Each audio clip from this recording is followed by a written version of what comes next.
Can we start, guys? Come on. Very good evening, friends. So दोस्तों, आज हम लोग पढ़ेंगे section number 132 and section number 135. Before I start with section number 135, I would like to start section number 132, जिसका नाम है नफरा. आप सभी लोग समझ लें, इसका लॉन्ग फॉर्म है नेशनल फाइनेंशियल रिपोर्टिंग अथॉरिटी. क्या नाम लिखा है? Financial reporting authority. आप सभी लोगों को अगर ये लगता होगा कि ये लोग अकाउंटिंग स्टैंडर्ड बनाते हैं और यही लोग ऑडिटिंग स्टैंडर्ड बनाते हैं, तो आपको एक गलतफहमी हो रही है. दोस्तों, ऑडिटिंग और अकाउंटिंग स्टैंडर्ड बनाने का काम आईसीआई का ही होता है. ये लोग सिर्फ रिव्यू करते हैं, ये रिकमेंडेशंस देते हैं, उनके सुझाव के हिसाब से बदलाव होते हैं और फिर बाद में सेंट्रल गवर्नमेंट इसको बाजार में यानी कि नोटिफिकेशन पब्लिश करके सबको एप्लीकेबल करवाता है. दोस्तों, मेन काम है नफरा का अकाउंटिंग स्टैंडर्ड लाना और ऑडिटिंग स्टैंडर्ड लाना. पर यह मतलब नहीं कि अकाउंटिंग और ऑडिटिंग स्टैंडर्ड वो बनाने का काम आईसीआई का ही होता है. ये लोग सिर्फ रिव्यू करके उसके लिए एडवाइस करते हैं. अगला प्रश्न आपसे है दोस्तों, नफरा का जो काम है वो ये होता है कि अगली जो बात है वो ये है कि नफरा जो है इसका मॉनिटरिंग आईसीआई के ऊपर होता है. यानी कि दोस्तों, आईसीआई की जितने भी मेंबर है, आईसीआई के जितने भी चार्टर्ड अकाउंटेंट जो मेंबर्स है, वो लोग सही काम कर रहे हैं कि नहीं काम कर रहे हैं, इसके ऊपर ध्यान देने का काम नफरा का होता है. नफरा चेक करता है कि जिस क्वालिटी से ऑडिट किया जा रहा है.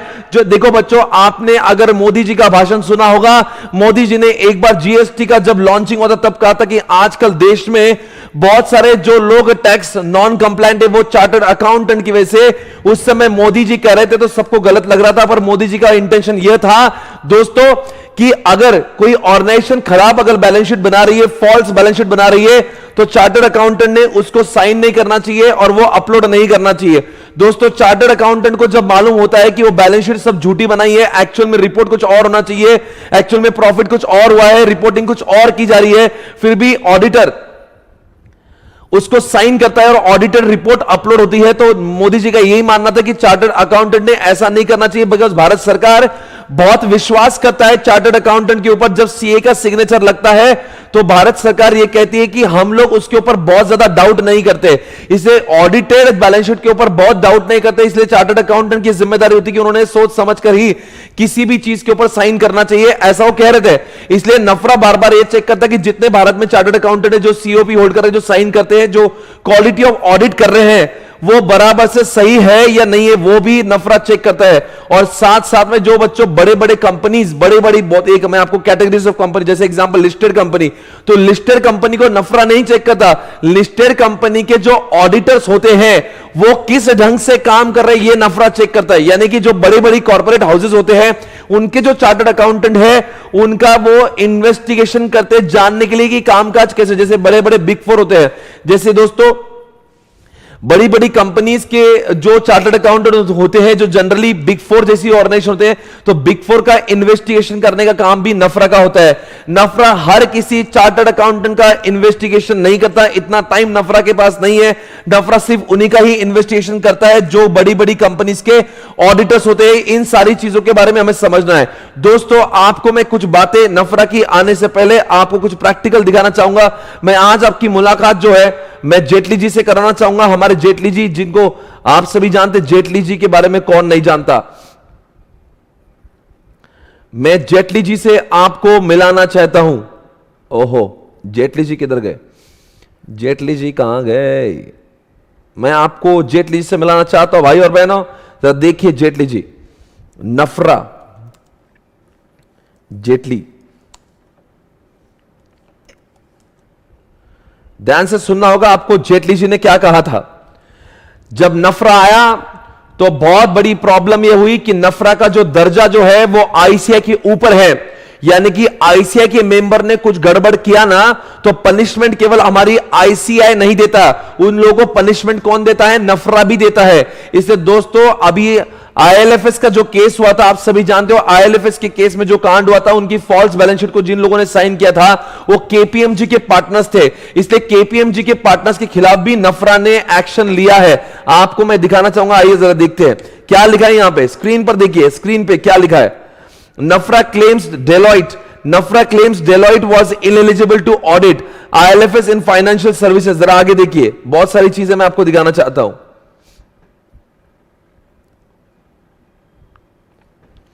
ये है नफरा के बारे में. NFRA claims Deloitte was ineligible to audit ILFS financial services. NFRA finds deficiencies in BSR audit. यानी कि नफरा क्या करता है कि जो बीएसआर यानी कि आप लोग सभी जानते हैं ये भी one of the biggest audit firm है. आप जरा यहां पे देखिए, NFRA imposes 7 years ban on auditors of what, auditors in ILF. ये चीज अगर आप समझेंगे शायद से तो आप नफरा के पावर का अंदाजा आपको आ जाएगा.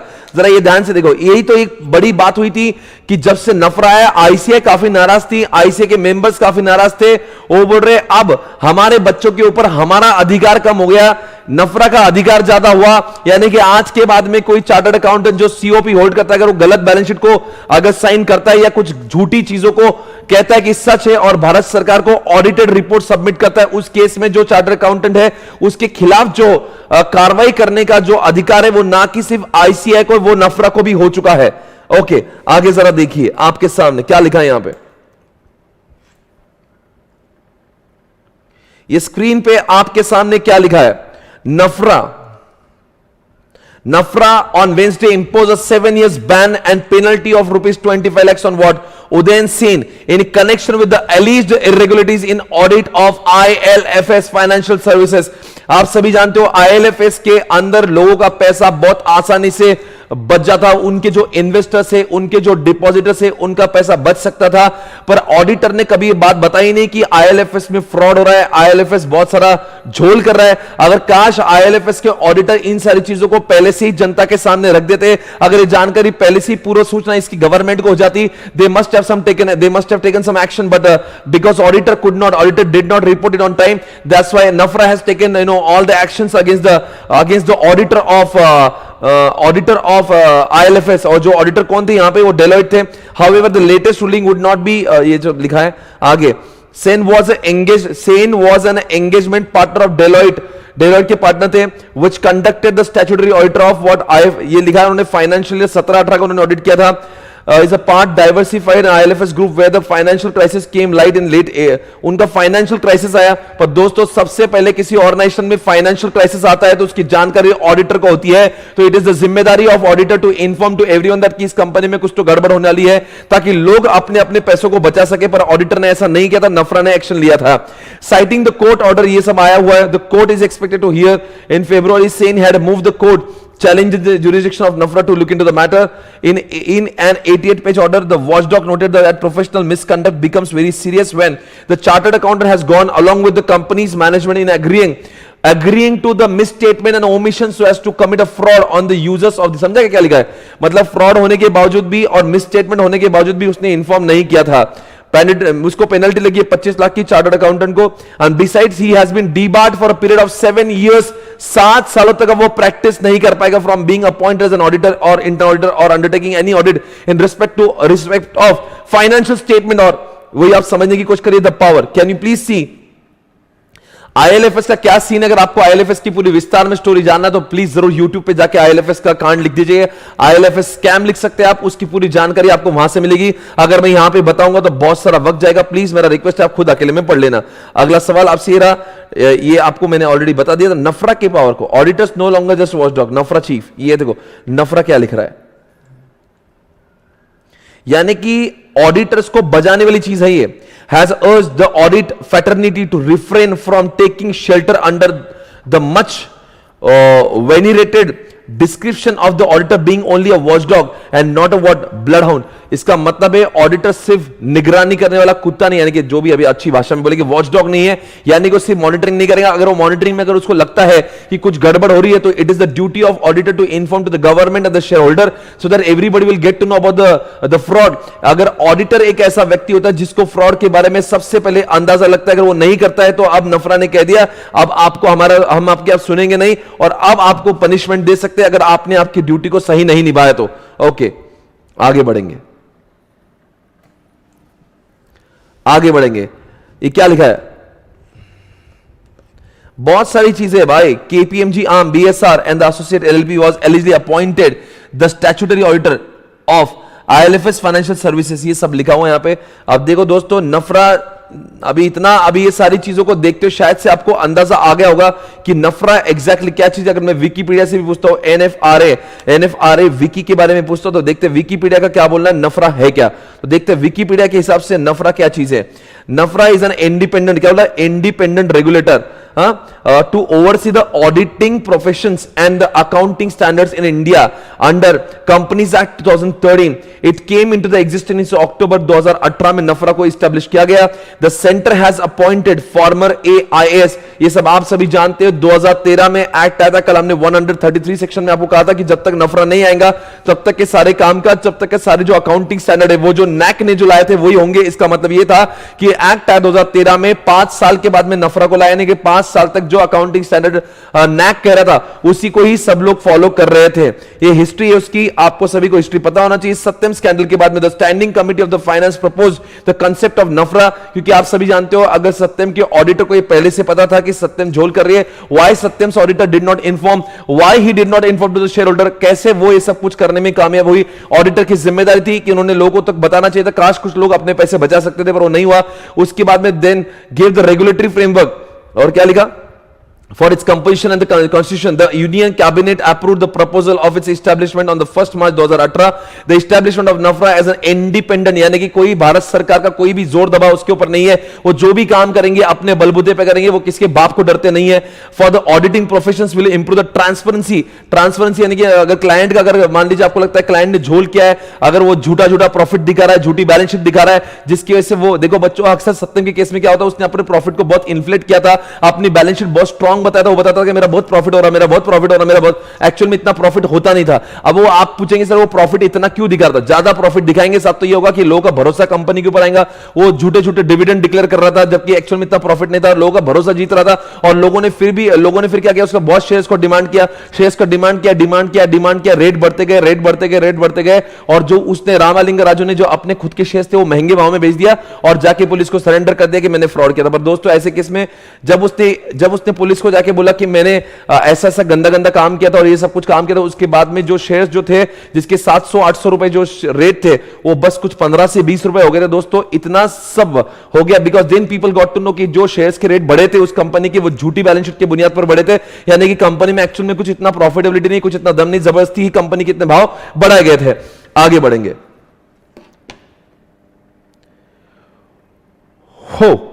आगे। Thank you so much guys, I hope everybody is understanding. ये नफरा के बारे में सब लोग सुनने को बेताब है। हमारे प्रिय जेटली जी के बारे में हमें सुनना था, जेटली जी को पहले सुनते। जेटली जी ने कुछ कहा है नफरा के बारे में, everybody would like to hear. मेरा बहुत ही फेवरेट इंसान था बिकॉज यही वो इंसान है जिन्होंने भारत देश को जीएसटी दिया है। आइए दोस्तों देखते नफरा के बारे में जेटली जी क्या बोलते हैं। Smaller businesses, I think the Institute of Chartered Accountants will the disciplinary jurisdiction of Institute of Chartered Accountants. That is not the intention. Yes, madam. Therefore, for all the regular routine cases, which will be bulk of the cases with regard to smaller businesses, I think the Institute of Chartered Accountants will continue to perform its function. It's only in regard to these large cases. Whenever government wants to refer a case. And whenever government wants to refer a case, that NAFRA will step in. All listed companies, and a threshold will be prescribed in the rules with regard to the unlisted companies. Let's take it across to Vijay next. And Vijay, you know, at a time when the role of the auditors, especially in PNB, is being questioned, you know, finally you've got the National Financial Reporting Authority that's now going to become a reality. You know, it was interesting, the soundbite that we played, the finance minister said that it's not meant to replace the disciplinary jurisdiction of the ICAI. But there are worries that it could render somewhere the ICAI a little toothless. Are these unfounded worries?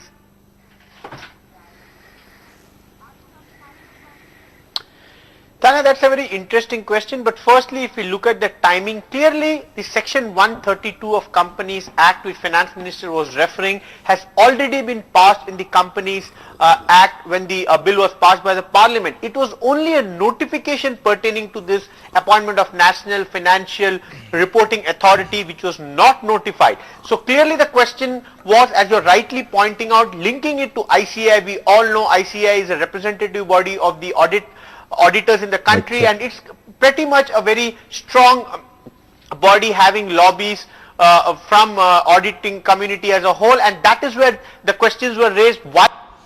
क्या हुआ था दोस्तों, आपको एक बात बताना है मुझे कि जब नफरा एक्चुअली एक्ट आया था बहुत पहले 2013-14 में जब एक्ट इंप्लीमेंट हुआ, उसी के अंदर सेक्शन नंबर 132 में यह लिखा था कि नफरा को इंप्लीमेंट करना है। पर क्या हुआ था, नफरा को इंप्लीमेंटेशन के बारे में लिखा था, पर नफरा आया 2018 में। तो जब नफरा आने लगा तो बहुत लोगों को बहुत तकलीफ होने लगी। नफरा ने जिस तरह का, यानी कि ये जिस तरह के फ्रॉड बढ़ने लगे इंडिया में, जिस तरह के आप देख रहे हो इतने कॉर्पोरेट फ्रॉड्स बढ़ने लगे, उसके चलते नफरा को ताबड़तोड़ इंडिया में लाने के बाद में, जैसे कि आप जानते हो आईएलएफएस का हादसा होने के बाद में तुरंत ही नफरा को इंट्रोड्यूस किया गया और समझा। देखो वैसे तो 132 में पहले से ही लिखता था जब ये बिल पास हुआ था पार्लियामेंट में कि नफरा आने वाला है, पर नफरा आने वाला है पर आया नहीं था, उसकी बॉडी आई नहीं थी, उसके लोग आए नहीं थे, उसकी बिल्डिंग, उसके ऑफिस के लोग, अभी तक कुछ अपोजिटिव लॉ में लिखा था वो आएगा, पर कब आएगा आया नहीं, 5 साल तक नहीं। पर जब आया उसके बाद में उसने ठोकना बजाना चालू किया तो लोगों को बहुत दर्द होने लगा। उसने अब सोचा नहीं कौन है क्या है, अब ऑडिटर को, हर किसी ऑडिटर को डर लगना चाहिए कि अगर मैं कुछ गलत काम करता हूं तो मेरे खिलाफ नफरा एक्शन ले सकता है। ना कि सिर्फ एक्शन लेगा, आपको जेल भी हो सकती है, आपका सीओपी भी कैंसर हो सकता है। आइए देखते हैं। Notified for this longest of time, but now government clearly looking at the current atmosphere, particularly after the PNB 12,000 crore scam broke out, clearly wants to go ahead and ensure. PNB यानी कि Punjab national bank के हादसे के बाद में जो नीरव मोदी ने PNB को जो चुना लगाया था दोस्तों, उसके बाद में ये सारे जो चीजें हुई हैं, उसके बाद में नफरा को आना जरूरत है। क्या हुआ कि बड़े बड़े कंपनीज के जो ऑडिटर थे उन्होंने कंपनीज के साथ में सेटिंग करके आपस में, आप जानते हो चार्टर्ड अकाउंटेंट ने ट्रांसपेरेंट रहना चाहिए। अगर कोई उसको लगता है कोई क्लाइंट में कुछ खराबी हो रही है, कुछ प्रॉब्लम नजर आ रहा है, कुछ वो झोल कर रहा है, कुछ झूठे प्रॉफिट्स दिखा रहा है, झूठे एसेट्स दिखा रहा है, तो उसने वो पब्लिक के सामने लाना चाहिए। बिकॉज ऑडिटेड जब वो कहता है वो मैं ऑडिटर हूं, मैंने सारा बैलेंस शीट चेक किया, मुझे लगता है सब कुछ सही है, जबकि उसको मालूम होता है कुछ सही नहीं है, तो उसने गलत काम नहीं करना चाहिए। क्योंकि भारत सरकार का हम पे बहुत विश्वास है, इसलिए अगर हम विश्वासघात करेंगे तो हमारे अगेंस्ट में ना कि सिर्फ आईसीआई बल्कि नफरा भी एक्शन ले सकता है। particular notification सीओपी क्या है? अरे सर्टिफिकेट ऑफ प्रैक्टिसर, तुम सीए क्या कर रहे हो तुम? सीओपी क्या है? happens as soon as possible so that there is a authority who will oversee the activities, particularly in big cases like a PNB or perhaps even a case like Vijay Mallya, where clearly auditors also somewhere faced to raise alarm bells at the right time, and that is where subsequently over the years when it was ignored, we all know how banks have been looted, if I could say that, and now how they are suffering from huge. देखो अगर मान लीजिए विजय माल्या के case में भी अगर सारी चीजें पहले ही बैंक्स को अगर मालूम होती तो बैंक्स इतना लोन विजय माल्या को नहीं देते। अब विजय माल्या को लोन दे दिया, बैंक सारी लुट गई, तो इस तरह से जो नुकसान जो हो रहा है कहीं ना कहीं इसके लिए ऑडिटर जिम्मेदार है, और इसलिए ऑडिटर की कमर कसने के लिए, बजाने के लिए नफरा को लाया गया है। Huge NPAs. Now, having said that, also it would be interesting to see how the notification comes out in terms of threshold, because Finance Minister Arun Jaitley said primarily the listed companies and non-listed companies is something that we'll have to wait and see. The threshold limits would be interesting, and of course the discretion will be with the government to refer big case. एक बार जरा यहाँ पे देखते हैं, कुछ चीजें हैं नफरा के बारे में। आई होप आपको ये प्रैक्टिकल पढ़ने में मजा आ रहा होगा, इन सारी चीजों से आपको बहुत ज्यादा कुछ समझ में आ रहा होगा। अगर मैं यहाँ पे पीएनबी और नफरा अगर लिखता हूं तो शायद से आप कुछ समझ में आएगा। Big bank PNB fraud gave birth to NFRA, आपको ये चीज शायद से बहुत अच्छे से क्लियर होगी। Cabinet clear the setting up of NFRA to oversee, ये सारी चीजें अगर आपको यहां पे पढ़ेंगे तो आपको समझ में आएगा वो क्या बोलना चाह रहा है। ओके, आप जरा पढ़ते हैं। It seems like it was the need of an art to constitute NFRA. Section 132 of the Companies Act 2013 deals with the constitutions of NAFRA. Thursday, March 1, 2018, the cabinet approved. Jaitley ji ने इसको लाया गया, but the question is here is will constitute of NAFRA suffice the purpose? ये आगे लिखते हैं। PNB scam acted as a powerful tool of establishing independent regulatory body called National Financial Reporting Authority. PNB के हादसे के बाद ही नफरा को इंट्रोड्यूस करने के लिए बहुत ज्यादा सोचा गया और लाया गया। नफरा is tasked with the job of recommending accounting and the auditing standard, ensuring compliances with them, and overseeing the quality of services of accounting and audit. ये क्या accounting audit profession यानी कि chartered accountant की quality of work को check करने के लिए इनको लाया गया. It has also been given the power to investigate matters of professional misconduct. और दोस्तों जो बड़े बड़े कांड हुए जैसे कि PNB का कांड हुआ है, विजय माल्या का कांड हुआ है और जो IL&FS के कांड हुए, यहां पे कंपनी बर्बाद हो गई और वहां पे चार्टर्ड अकाउंटेंट ने लिखा था कि इनकी बैलेंस शीट अच्छी है, ऐसे मैटर में वो इन्वेस्टिगेट भी कर सकते हैं. इन्वेस्टिगेट यानी कि पूरी छानबीन करेंगे और ऑडिटर को वहां पे सजा के लिए भी मजबूर करेंगे. It has also been given the power to investigate matters of professional misconduct by chartered accountant of CA firms, impose penalty and debar the CA or firm up to 10 years. इतनी पावर, इसलिए लोग डरते हैं इससे. आगे देखते हैं दोस्तों. The government decisions to soon notify the NAFRA comes right after the fraud of Punjab National Bank, where billionaire Nirav Modi and his firms allegedly obtain fraudulent guarantees. क्या आप ये PNB के बारे में जानते हैं कि मैं आपको कुछ बोलूं उसके बारे में?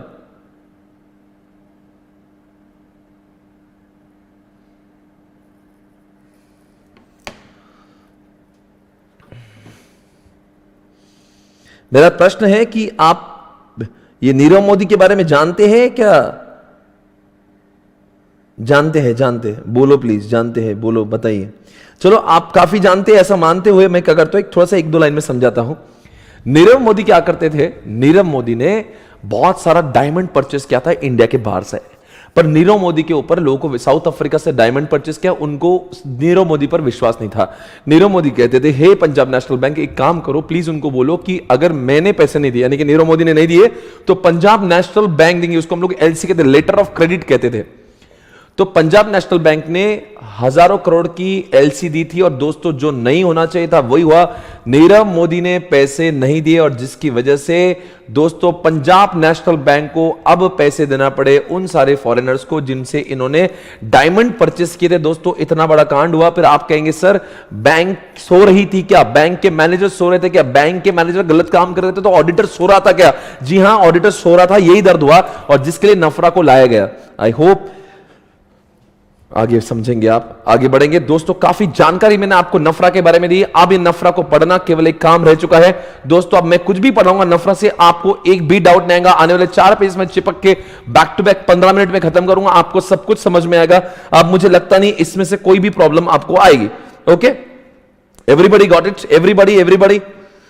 चलो आप बताओ, मैं आपको ये प्रैक्टिकल समझा या नहीं समझा? प्रैक्टिकल समझा आपको ये? Did you understand the practical aspect of नफरा? इसमें बैंक वालों की गलती है बेटा, बैंक के मैनेजर की गलती है और ऑडिटर की यह गलती है कि ऑडिटर ने बैंक के मैनेजर की गलती को ढूंढा क्यों नहीं, और उसको मालूम था बैंक का मैनेजर ऐसा कर रहा था, फिर इसने रिपोर्ट किया क्यों नहीं. ओके, ये नफरा जो है बेटा सबके लिए एप्लीकेबल है. जो मैं पढ़ा रहा हूं न जाने सीए, सीएमए, सीडब्ल्यू बहुत लोगों के लिए एप्लीकेबल है. आप पढ़ते चलो बस आगे. बिल्कुल, आपको ऐसे ही प्रैक्टिकल पढ़ना पसंद है तो मैं ऐसे ही पढ़ाते रहूंगा, बिकॉज मुझे लगता है प्रैक्टिकल जब चीजें आप समझते हो, जैसे आपने यहां पे लिखना चाहिए IL&FS, PNB, जेटली जी, अगर ऐसे शब्द अगर आप एग्जामिनेशन भी लिखोगे, आपको समझने के लिए आपके बुक पे भी लिखोगे तो उसका इंपैक्ट बहुत ज्यादा था. मैं हमेशा से एक चीज पर बिलीव करता हूं कि व्हाट से ज्यादा हमें वाई पता होना चाहिए कि आखिर why it was introduced.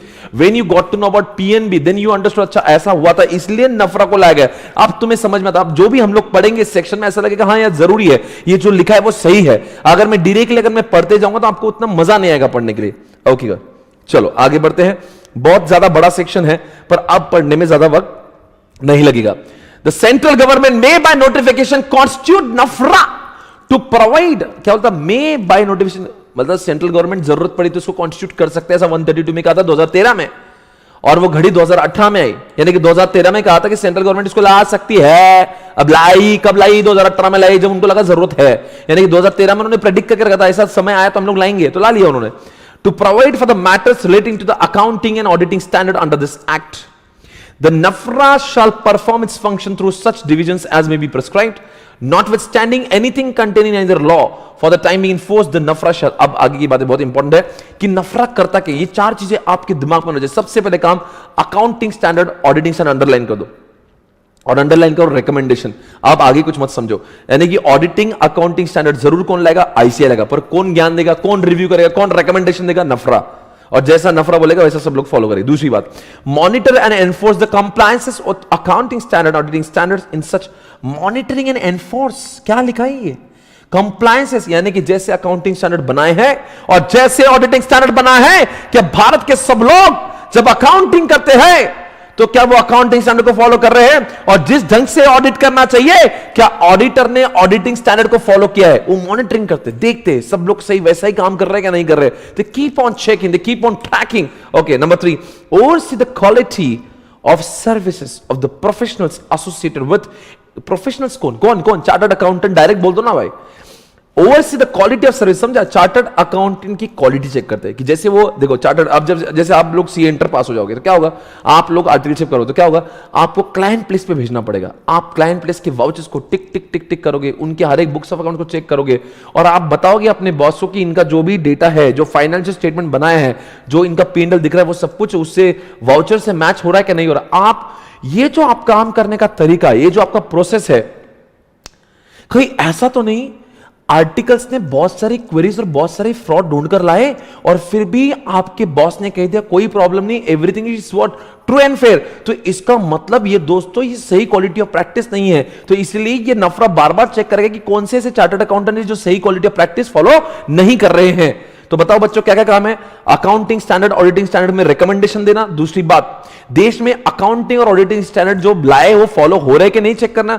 Chartered accountant अच्छी क्वालिटी ऑफ सर्विसेज दे रहा है कि नहीं दे रहा वो चेक करना। और चौथी बार, परफॉर्म सच अदर फंक्शन जो एबीसी के लिए रिक्वायर्ड है वो सब करना। आगे, नफरा शैल कंसिस्ट ऑफ चेयरपर्सन, अभी ये बहुत प्रोसीजर पार्ट है, उसके अंदर एक चेयरपर्सन होगा, वो shall be a person of eminence and having expertise. And obviously अगर उसको अकाउंट नहीं मालूम, उसको ऑडिट ना हो तो कैसा अध्यक्ष बनेगा? उसको अगर आप बॉस बना रहे हो, उसको अध्यक्ष, उसको प्रेसिडेंट बना रहे हो, तो उसके पास भी दोस्तों अच्छा नॉलेज होना जरूरी है। अकाउंटिंग का, ऑडिटिंग का, फाइनेंस का, लॉ का, टू बी अपॉइंटेड बाय, कौन लाएगा उसको? Underline the word, central government. Central government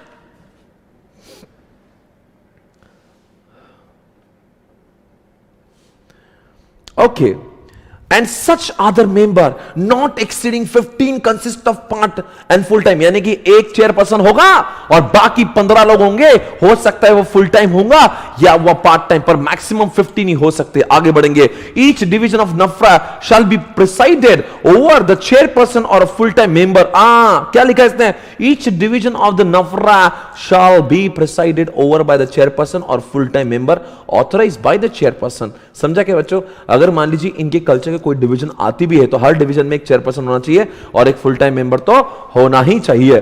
There shall be an executive body of the NAFRA consisting of chairperson and the full-time members of such authority for efficient discharge of its function under subsection 2 other than clause A subsection 4, provided that the terms and condition and the manner of the appointment of chairperson members shall be such। ये पूरा ज्ञान गणित इतना ही समझ लो, वहां पे एक chairperson होना चाहिए, 15 से ज्यादा लोग नहीं होना चाहिए, उनका अपॉइंटमेंट सेंट्रल गवर्नमेंट करता है। वो 15 लोगों में कुछ पार्ट टाइम भी होंगे, कुछ फुल टाइम भी होंगे, और यहां पे लिखा है वो उनके terms and condition and the manner of appointment of the chairperson member shall be as may be prescribed. जैसे भारत सरकार ने कहा है उनका अपॉइंटमेंट वैसे ही होगा। यानी कि दोस्तों जितने भी चेयरपर्सन होंगे, मैं आपको एक काम करता हूं नफरा के लोग दिखा देता हूं, तो इनका अपॉइंटमेंट कौन करेगा? Central government. कैसे करेगा? एज जैसा रूल्स में लिखा होगा। आप सभी जानते हो रूल्स बनाने का अधिकार किसको होता है? Central government. तो सेंट्रल गवर्नमेंट ने जैसा रूल किया होता है, नफरा की वेबसाइट मैं आपको दिखाने जा रहा हूं। Can a CA become chairperson? अभी थोड़ा 2 मिनट।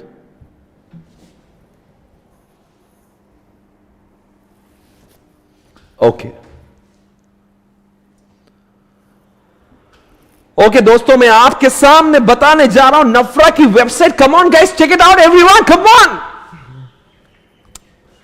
ये रही नफरा। ओ गाइस, इसका नाम अगर हिंदी में पढ़ लिया तो मैं आपको अभी प्राइज दे दूंगा। राष्ट्रीय वित्तीय रिपोर्टिंग प्राधिकरण, क्या नाम लिखा है इसका। दोस्तों अबाउट अस में जाएंगे, अबाउट द ऑर्गेनाइजेशन पढ़ेंगे और आपको उस चेयरपर्सन का चेहरा दिखाएंगे। भाई और बहनों, आपके सामने कहां गए वो चेयरपर्सन भाई? ओके, देखने दीजिए कहां है। अबाउट अस में नफरा चैप्टर चार्टर, देखते क्या लिखा है, कहां गए वो लोग। ये नफरा का चार्टर है। नफरा अबाउट अस में यार कहीं है कि नहीं? इनके लोग कहां हैं? इनके कहां गए वो लोग? नफरा का चेयरपर्सन इंडिया में आज कौन है, जरा देखेंगे दोस्तों। नफरा के अंदर दोस्तों इस समय कितने लोग मौजूद है? 1 2 3 4 5 6, यानी कि दोस्तों एक चेयरपर्सन है और 5 अन्य लोग मौजूद है। सर वहां पे लिखा था नॉट एक्सीडिंग 15, यानी कि 5 भी हो सकते हैं, 10 भी हो सकते हैं, 12 भी हो सकते हैं, पर उन्होंने लिखा था नॉट एक्सीडिंग। और इन लोगों को अपॉइंट किसने किया? सीजी ने किया। इनके टर्म्स कैसे अपॉइंट करना चाहिए, कैसा होना चाहिए, ये सब कुछ वैसे ही करना चाहिए जैसे रूल्स में लिखा है, एज मे बी प्रिस्क्राइब्ड, मतलब रूल्स में। ओके, आगे बढ़ेंगे। भाई और बहनों, आपके सामने रहा अगला पॉइंट, provided also that नहीं आगे, provided for that the chairperson member shall make a declaration to the central government in the prescribed form regarding no conflict of interest or lack of independence in respect of, मतलब कि वो अगर वो बंदा नफरा का बंदा, तो दोस्तों अगर हो सकता है, ये जो अध्यक्ष कौन है अपना, क्या नाम उनका, अगर क्या नाम इनका, श्रीधरन, आर श्रीधरन का भाई जो है वो चार्टर्ड अकाउंटेंट है, उसकी अपनी सीए फर्म है। तो दोस्तों ऑब्वियसली जाहिर सी बात है वो सीए फर्म के खिलाफ कैसे कार्रवाई करेगा, बिकॉज उसका इंटरेस्ट कौन हो सकता है, उसकी बीवी का सीए फर्म है। तो दोस्तों ऐसे ही लोगों को अपॉइंट किया जाएगा दोस्तों, ऐसे ही लोगों को अपॉइंट किया जाएगा जिनका कोई इंटरेस्ट कॉन्फ्लिक्ट नहीं होगा, वो इंडिपेंडेंट होना चाहिए, वरना उसके भाई, उसके मासा, उसकी मासी, उसका जो लोग है बुआ, अरे ये सारे लोग अगर चार्टर्ड अकाउंटेंट की फर्म डाल के बैठे तो ये लोग कभी भी अपना इंडिपेंडेंट ओपिनियन नहीं दे पाएंगे। आगे आ जाओ, अगला सवाल आपके सामने रहा। देवी और सज्जनों, concentrate. Provided also that, come on, the chairperson and members who are in full-time employment with NAFRA shall be associated with any audit firm. Shall not be. Underline the word, वो किसी भी सीए फर्म से associated ना हो during the course of the appointment and 2 years after ceasing to hold such appointment. दोस्तों आप कह रहे 2 years after ceasing to hold, यानी कि आज दोस्तों जिस दिन वो अपॉइंट हो रहा है उसका कोई भी सीए फर्म के साथ में कोई भी कनेक्शन नहीं होना चाहिए, यहां तक कि वो जिस दिन चेयरपर्सन की ड्यूटी से हट जाए या मेंबर्स की ड्यूटी से हट जाए उसके बाद भी 2 साल तक उसका कोई भी सीए फर्म से कोई भी रिश्ता नहीं होना चाहिए। सर क्यों? क्योंकि हो सकता है वो अभी जब वो कुर्सी पे था तभी कुछ ऐसी प्लानिंग करके चले जाए और उसका फायदा उसको आने वाले 2 साल में सीए फर्म में हो जाए, इसलिए कहते हैं जिस समय वो कुर्सी पे था और साथ में जिस समय कुर्सी छोड़ी उसके 2 साल तक कोई भी संबंध उसका कोई भी सीए फर्म के साथ में नहीं होना चाहिए। Okay guys, come on everyone, welcome back. Notwithstanding, यानी कि बाकी लॉ जाए भाड़ में, नफरा जाएगा आगे।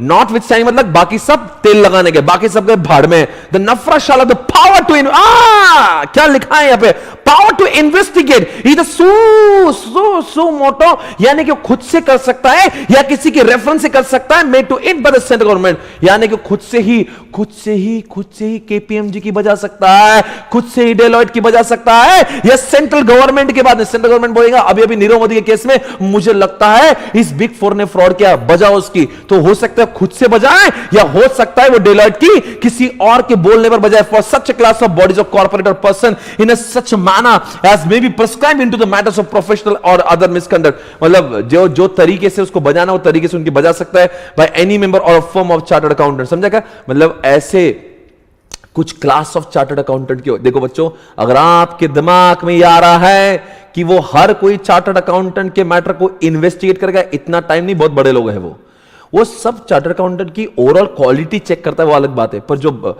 इन्वेस्टिगेट वर्ड का भी यूज होगा। देखो यहाँ पे इन्वेस्टिगेट वर्ड, बड़े कंपनी से बड़े कंपनी कौन सी होती है, मैं आपको दिखा दो बड़े कौन सी होती है।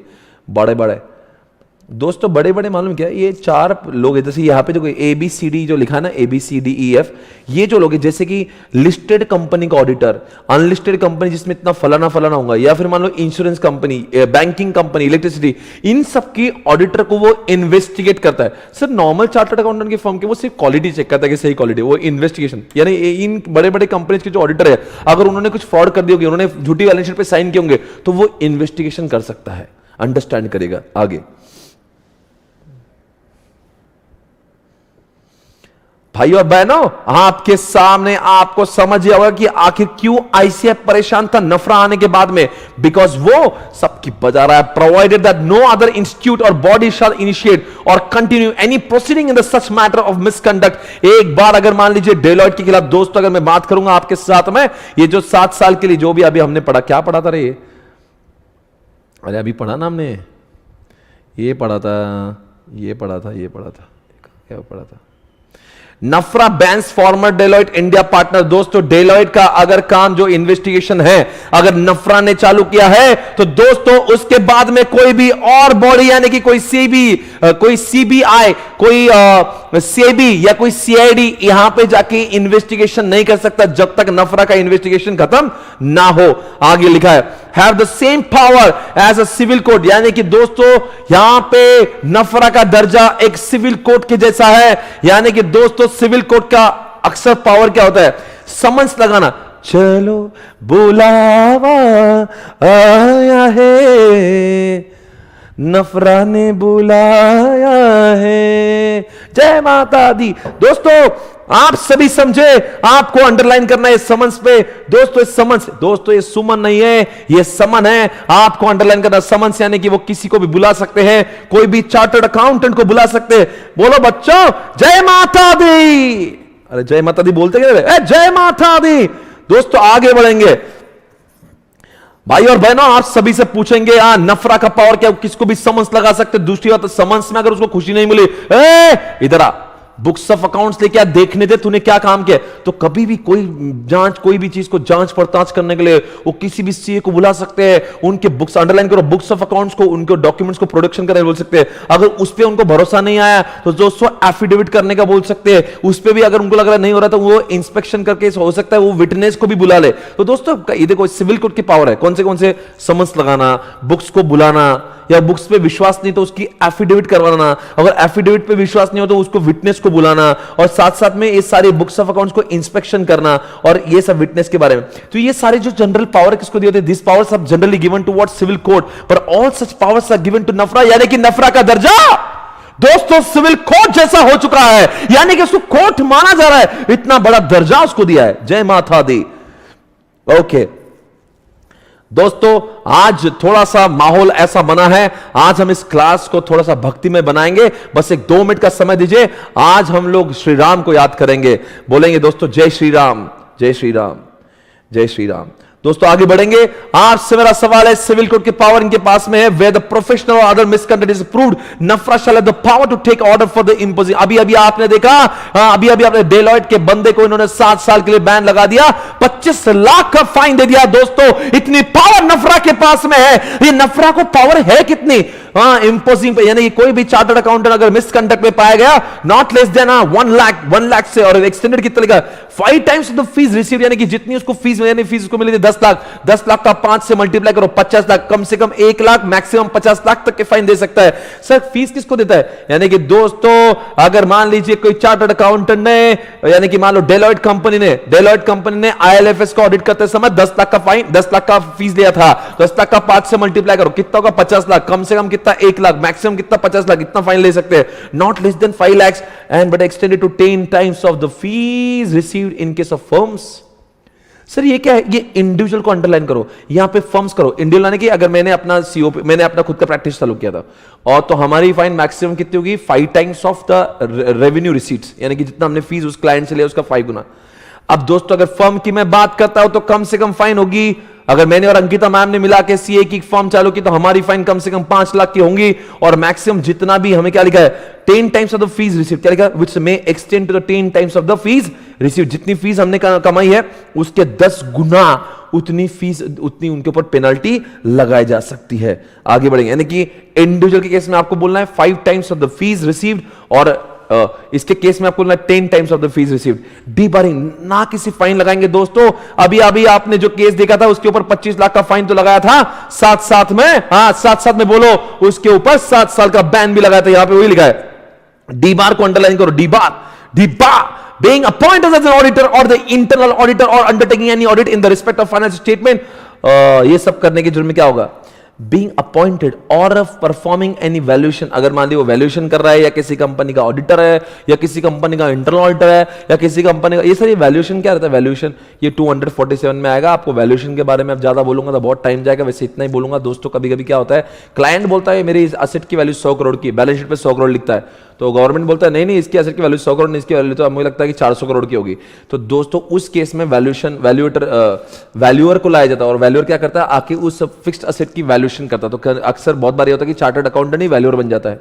तो अगर जब वो वैल्यूअर बना है, किसी प्रॉपर्टी का वैल्यूएशन करने जा रहा है, तो उसने झूठ नहीं बोलना चाहिए, या फिर वो इंटरनल ऑडिटर है या फिर वो स्टैट्यूटरी ऑडिटर है, वो करते समय भी उसने झूठ नहीं बोलना चाहिए। कल आपको मैंने 138 सेक्शन पढ़ाया था इंटरनल ऑडिटर के बारे में, तो चाहे वो इंटरनल ऑडिटर का काम करे, चाहे स्टैट ऑडिटर का काम करे, चाहे वैल्यूएशन का काम करे, वैल्यूअर का काम करे, दोस्तों ऐसे केस में उन्हें गलत काम नहीं करना चाहिए। वो करता है तो मिनिमम पीरियड ऑफ क्या लिखा है, 6 महीने से लेकर 10 साल तक का उसका सीओपी कैंसिल कर देगा, उसको प्रैक्टिस से बाहर। सर प्रैक्टिस से बाहर कर, अरे प्रैक्टिस से बाहर हुआ ना, आपके नाम पे कलंक लगेगा भाई और बहनों। नाम के लिए लिखा है 7 साल जीवन में, उसके बाद में कभी कोई काम नहीं देगा, बिकॉज उस आदमी के चरित्र पर दाग लग चुका है भाई और बहनों। एक बार अगर आपको डी बार कर दे तो समझ लेना आपकी प्रैक्टिस की वाट लग चुकी है। उसके बाद में हर कोई व्यक्ति आपको शक भरी निगाहों से देखेगा। आगे बढ़ेंगे। Appeal against orders of Nafra. Any person aggrieved by an order of the Nafra may prefer appeal to appellate tribunal. In a such a manner, and sir, appellate tribunal कौन है? Appellate tribunal, appellate national company law appellate tribunal. अगर मान लो आप नफरा से खुश थे, आपको लगता है कि कोई चार्टर्ड अकाउंटेंट को लगता है कि यार खामखा मुझे इतने साल की इन्होंने सीओपी मेरा बैन करा दिया, मैंने तो कुछ गलत काम नहीं किया था, ये नफरा है मेरे खिलाफ, मुझे मेरे बीवी बच्चे को कौन खिलाएगा, मुझे मेरा सीओपी, मैंने एक तो 10 अटेम्प्ट देके सीए पास किया और तुमने 10 साल के लिए मेरी सीओपी की ऐसी की तैसी। समझते क्या हो? ऐसा अगर आपको आवाज करना है, आपको जाना है, तो आप जा सकते हो एनसीएल 80 के पास। Meeting of NFRA meet such times, such इस सच का मतलब क्या होगा, यानी कि भारत सरकार ने नफरा के लिए जो रूल्स निकाले होंगे, अगर वहां पे लिखा होगा तो नफरा के लोगों ने साल में 20 बार मिलना है तो उनको 20 बार मिलना होगा, पर यहां पे लिख दे सच। उस सच का मतलब कहां खुलासा होगा? रूल्स में। such times and places and shall observe such rules of the procedure in regard to the transaction of business and its meeting in a such manner। वो जो भी लिखा है, उनको जितनी बार लॉ ने कहा, रूल्स ने कहा, देखो ये लोग बार बार मिलेंगे तो देश का कुछ उद्धार होगा, अकाउंटिंग स्टैंडर्ड के बारे में सोच पाएंगे, ऑडिटिंग के जो ये 5 लोग जो अपॉइंट किए, इसका ये मतलब नहीं कि घर पे जाकर रोज घर पे बैठे रहेंगे, उनको बार बार काम करना पड़ेगा, मीटिंग्स लेना पड़ेंगी, वो परफॉर्म करेंगे तो देश का अकाउंटिंग स्टैंडर्ड का उद्धार होगा। बड़े बड़े कंपनी के खिलाफ जो बड़े बड़े चार्टर्ड अकाउंटेंट जिन्होंने गलत काम किए, उनके खिलाफ वो प्रॉपर्ली इन्वेस्टिगेशन कर पाएगी, इसलिए कहते हैं कि उनका मीटिंग होना जरूरी है। Secretary and other employees, the central government may appoint secretary and other such employee as it may consider necessary for the efficient performance of the function। दोस्तों इतना ही बोला है दोस्तों, चेयरपर्सन और अदर जो मेंबर्स है उनके साथ साथ में सेंट्रल गवर्नमेंट इस काम को पूरा कंडक्ट बराबर होने के लिए सेक्रेटरी और साथ साथ में अदर एम्प्लॉयज को भी अपॉइंट करेगा। हेड ऑफिस कहां होगा इसका? दोस्तों हेड ऑफिस न्यू दिल्ली में होगा। अगर आपको देखना तो नफरा के बिल्डिंग को आप देख सकते हो, नफरा ऑफिस दिल्ली। अगर मुश्किल है फोटो मिल जाए तो। ओ वाह, नफरा की बिल्डिंग आपको दिख रही क्या? देखते हैं यहां पे कुछ नफरा की। ऐसा जब मैं नफरा का नाम ले तो ILFS आ रहा है, नफरा का नाम लो तो सत्यम आ रहा है। आपको पता चल गया होगा ऐसा क्यों नाम आ रहा है। नफरा का नाम ले रहा हो डेलोइट आ रहा है, नफरा का नाम ले रहा हो PwC आ रहा है। आपको समझ गया हो इन लोगों ने गंदा काम किया है और इसकी वजह से नफरा ने इन सब लोगों की बजाई है। इसलिए नाम जब मैं नफरा के लिखता हूं तो इन लोगों की इमेजेस भी गूगल देता है। आगे देविया सज्जनों, मेरा आपसे प्रश्न है, ये रहा आपके सामने, come on guys check it out. Audit of accounts, oh baby what is that? सबसे पहली बात कही कि अगर नफरा के पास में जितना भी पैसा सेंट्रल गवर्नमेंट से आएगा और जो भी पैसे आएगा तो उसका हिसाब किताब मेंटेन करने के लिए उन्होंने बुक्स ऑफ अकाउंट्स मेंटेन, क्योंकि बहुत सारा पैसा उनके इसमें आएगा, बहुत सारा वो खर्च भी करेंगे इन्वेस्टिगेशन के वास्ते, तो उन्होंने बुक्स ऑफ अकाउंट्स को मेंटेन करना चाहिए इन अ सच मैनर जैसा सेंट्रल गवर्नमेंट ने कहा होगा, इन ए कंसल्टेशन विद सीएनएजी, बिकॉज उसका ऑडिट कौन करेगा? सीएजी यानी कंट्रोलर एंड ऑडिटर जनरल। आपको देखना है सीएजी कौन है इंडिया का।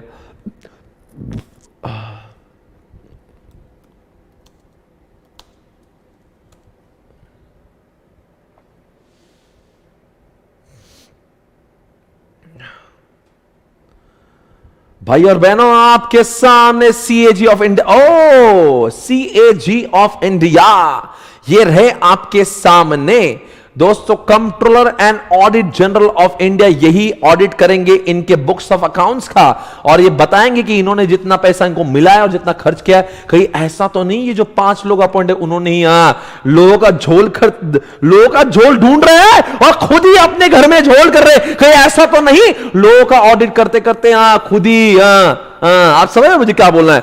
क्या नाम का? श्री गिरीश चंद्रा मुर्मू, क्या नाम है इनका? श्री गिरीश चंद्रा मुर्मू, ये हमारे सीएनएजी है इस समय और ये करेंगे ऑडिट। एमबीए की डिग्री प्राप्त है इनको, उड़ीसा से है ये मुर्मू। ओके देविया सज्जनों, मेरा आपसे एक बात है, सवाल है आपसे।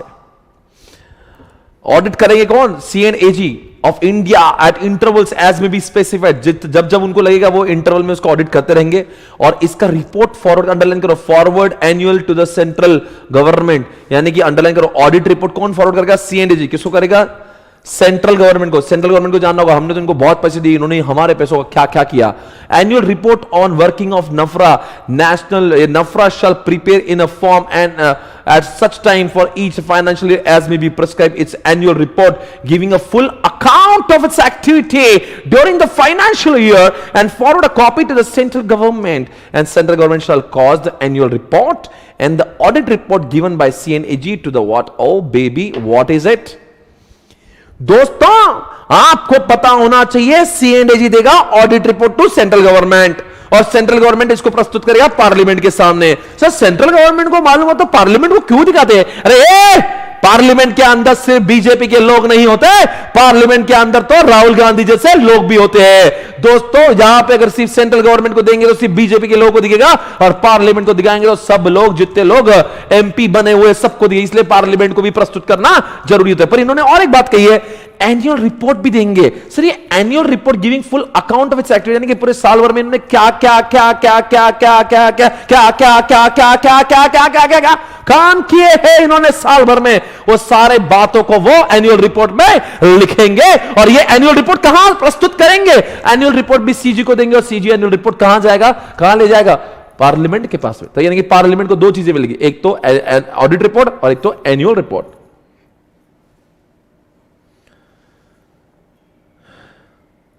Amit Rai, I am very sorry about it, I am very sorry about it. गलती से हेडफोन में फुल साउंड हो गया, अब मुझे सुनाई नहीं दे रहा। एम डी ओ ओ ओ ओ। दोस्तों आज इस क्लास में थोड़ा सा माहौल भक्तिमय होगा, बस 2 मिनट का। आज हम लोग प्रभु राम को याद करेंगे यहां पे, क्योंकि देश के हाल बद से बदतर हो रहे, उनको ही आना पड़ेगा अब कुछ करने के लिए। NFRA shall prepare in such a form, ये मैंने पढ़ा क्या? ये तो पढ़ लिया ना annual report. In exercise of the power, ये सब लिखा है।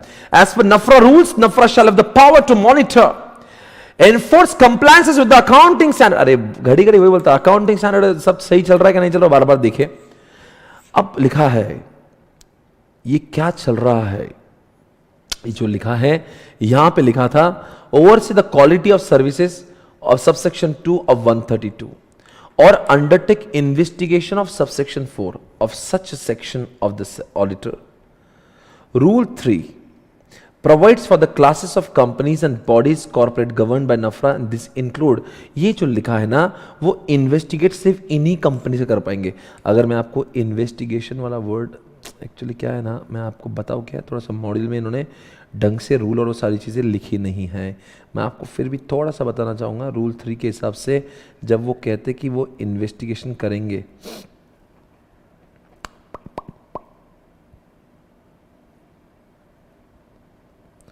इन्वेस्टिगेशन वाला पॉइंट है वो कहाँ गया, ये देखो यहाँ पे लिखा हुआ है 4A 4B। इतना मुझे बताने दो, आप ये समझ लो जो मैं कहना चाहता हूँ, ध्यान से सुने। ये कह रहे हैं कि थोड़ा सा आपको शायद से मैं डेटा डायरेक्टली बताऊंगा। नफरा investigation applicable for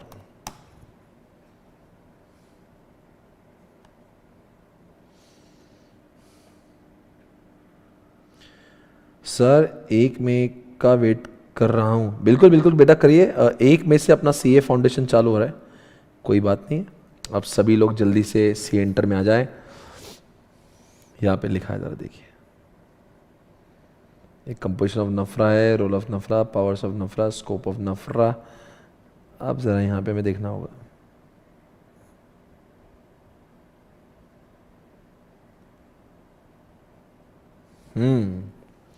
As discussed earlier, the NAFRA has a power to investigate, also conduct quality reviews of certain prescribed class of companies.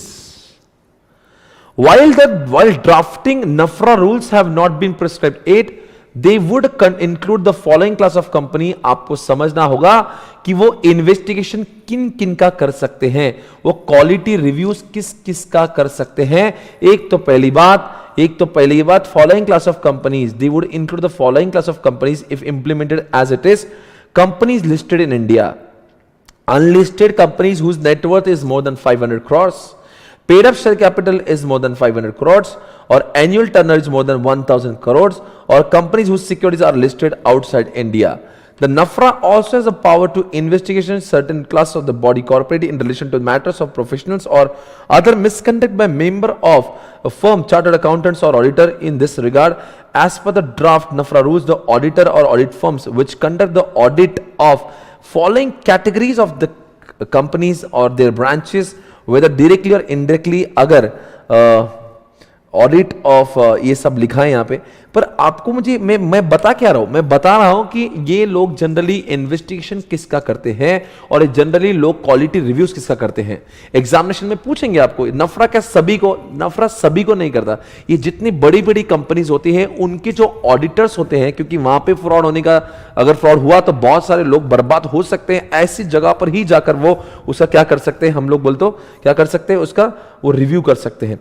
इसी के लिए मुझे आपको कुछ दिखाना भी है, वेट करेगा।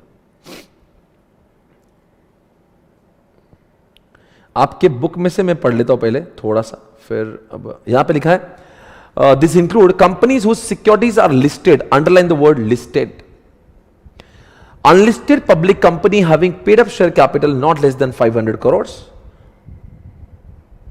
और annual turnover not less than ₹1000 crores or having aggregate outstanding loans debenture not less than 500, यानी कि उन्होंने अगर बोरोइंग 500 करोड़ से ज्यादा की है, अगर उन्होंने पेड अप शेयर कैपिटल उनका 500 करोड़ से ज्यादा है, उनका टर्नओवर 1000 करोड़ से ज्यादा, मतलब are they talking about small companies और बिग कंपनीज, यानी कि लोग इन्वेस्टिगेशन भी जब करेंगे ना एकदम बॉडी कंपनी करेंगे।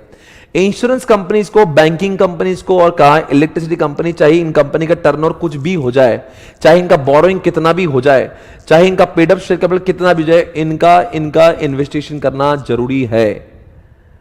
अब बताओ 3 लोग कौन से, एक लिस्टेड कंपनी का इन्वेस्टिगेशन करेंगे, अनलिस्टेड में जिसका टर्नओवर 1000 करोड़ से ज्यादा, जिनकी बोरोइंग 500 करोड़ से ज्यादा या जिनकी पेड अप शेयर कैपिटल 500 से ज्यादा, इन तीनों में से कोई भी एक कंडीशन फुलफिल हो जाती है तो उनको इनका इन्वेस्टिगेशन किया जाएगा। तीसरी बात जो लिखी है आपके सामने, इंश्योरेंस, बैंकिंग कंपनीज, ये सारे लोग अभी आपको इन्वेस्टिगेशन करना जरूरी है। पर यहां पे कुछ चीजें छूट गई है, मैं आपको थोड़ा सा, हमारे बुक में थोड़ा सा एक प्रॉब्लम हो चुका है, कुछ 2-3 पॉइंट वहां पे मिस्ड आउट किए हैं, वो मुझे आपको अलग से दिखाना जरूरी है।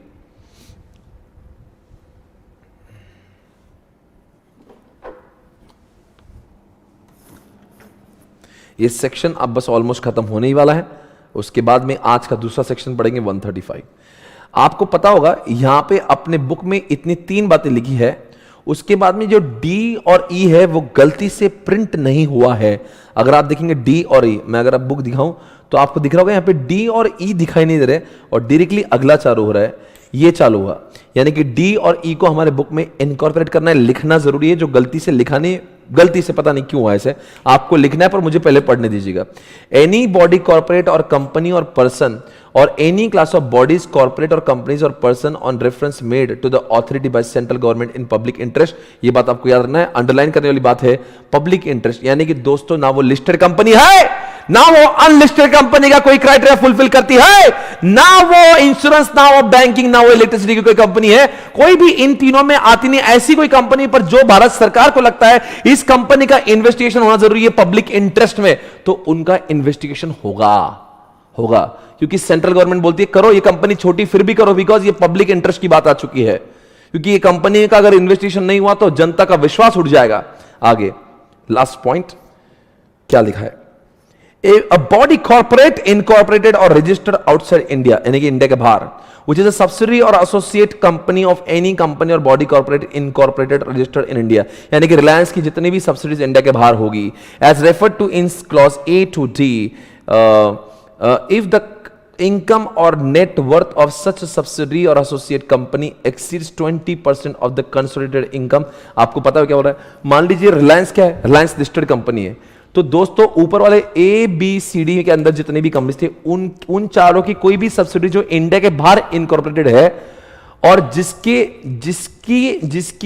रेवेन्यू इतनी है कि वो कंपनी के 20% से ज्यादा की रेवेन्यू है, या कंपनी के इनकम के और कंपनी के नेटवर्थ से अगर उसकी जो है 20% से ज्यादा की है तो उसका भी ऑडिट कर सकते हैं। मैं एक बार और समझाता हूं, पहले एबीसीडी पढ़ते। ए में क्या लिखा था, लिस्टेड कंपनी। बी में क्या लिखा था, unlisted, paid up share capital 500 crore से ज्यादा, टर्नओवर 1000 करोड़ से ज्यादा, बोरोइंग 500 करोड़ से ज्यादा। इन तीनों में से कोई भी एक कंडीशन फुलफिल हो जाती है अनलिस्टेड में तो उनका भी इन्वेस्टिगेशन होगा।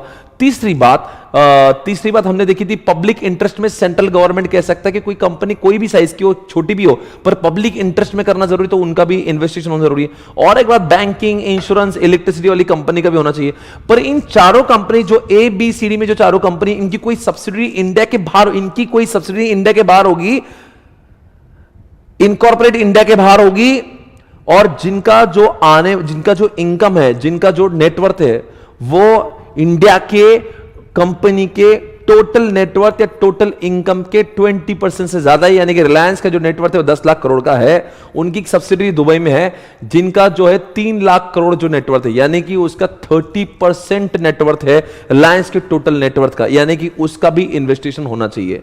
अगर उसकी नेटवर्थ और उसका नेट इनकम 20% से नीचे जा रहा है, दोनों में से कोई भी एक कंडीशन फुल, या तो नेटवर्थ वाली कंडीशन या तो फिर इनकम वाली कंडीशन, दोनों में से कोई भी एक कंडीशन अगर वो सब्सिडी फुलफिल करते तो उसका भी इन्वेस्टिंग होना चाहिए। अगर वो सब्सिडी बहुत छोटी है, जिनका 10% 12% कुछ है नेटवर्थ, टोटल नेटवर्थ के, या 10-12% इनकम है टोटल इनकम के, तो उसको हम लोग इन्वेस्टिगेशन नहीं कराएंगे।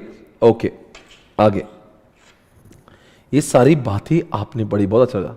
अब जरा यहां पे क्या लिखा, the authority shall have power to monitor and enforce compliances with accounting standard and auditing standards, oversee the quality of services under subsection 2 or undertake investigation of subsection 4 of such section of the auditors of the or such section of the auditor of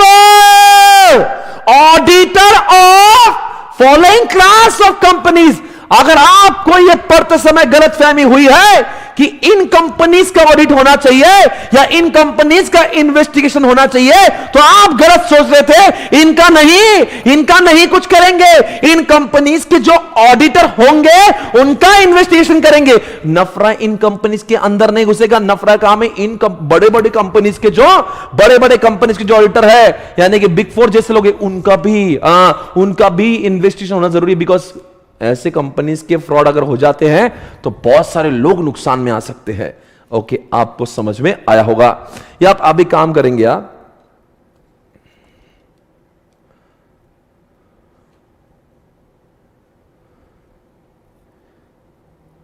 ये जो है ना पूरा के पूरा जो है यहां पे भी आप लिखेंगे, थोड़ा सा यहां पे इसका इस्तेमाल करेंगे, यहां पे आप लिखना चालू करेगा, ये जो इस जगह को यूज करेंगे और हम लोग इसको पूरा मिटा देंगे, ठीक है ना।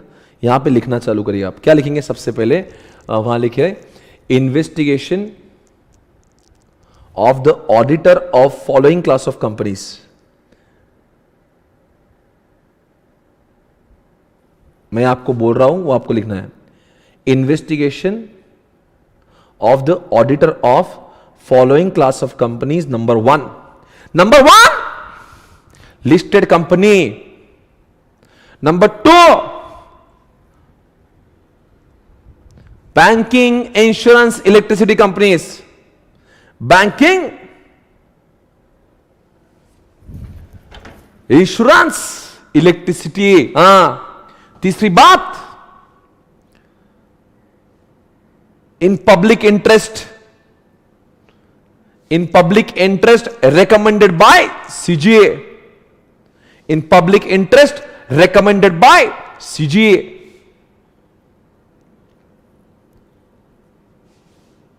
Next, unlisted company if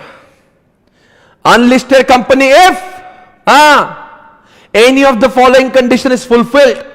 Any of the following condition is fulfilled. Come on guys, tell me now. Any of the following condition is fulfilled. Number one, paid up share capital greater than 500 crores. अब वो कैसा है? Greater than में जब बोलता हूं वो 500 करोड़ भी चलते हैं, नॉट लेस देन 500 करोड़, यानी कि 500 करोड़ भी चलेंगे, 500 करोड़ से ज्यादा भी चलेंगे। अब वो इतना मैं माइन्यूट नहीं बोल रहा, तो समझ लो आप। मोर देन 500 करोड़ मतलब वो 500 करोड़ भी रहा तो भी उसका इन्वेस्टिगेशन हो सकता है। दूसरी बात, टर्नओवर 1000 करोड़ और मोर, ऐसा लिखो तो और आपको अच्छा लगेगा। Turnover 1000 crore or more. Borrowings 1000 crore more.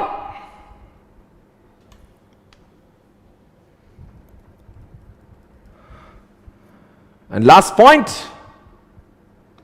foreign subsidiaries of above categories of company.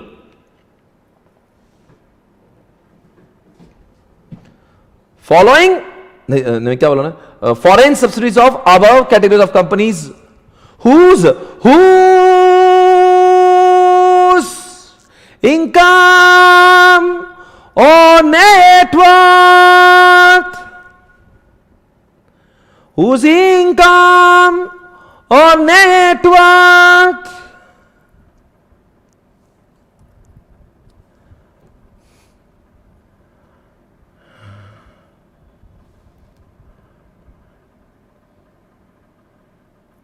is more than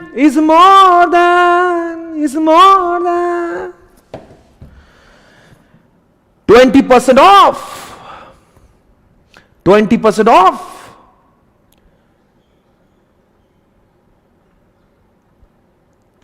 total net worth, total income respectively. Total income, total net worth of the company.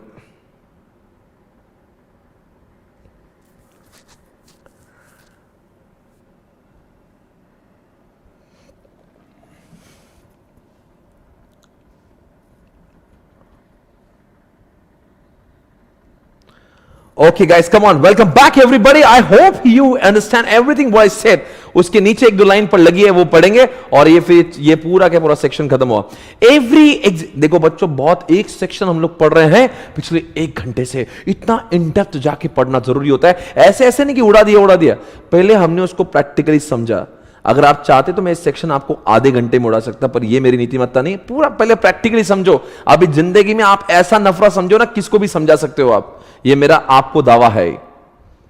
ऐसा समझो कि आप समझा सको। आगे देखो, every existing body corporate other than company governed by this rules, every existing body corporate other than company governed by these rules shall inform authority within 30 days of the commencement of these rules, inform Nafra 1 the particulars of the auditor as on the date of commencement of these rules.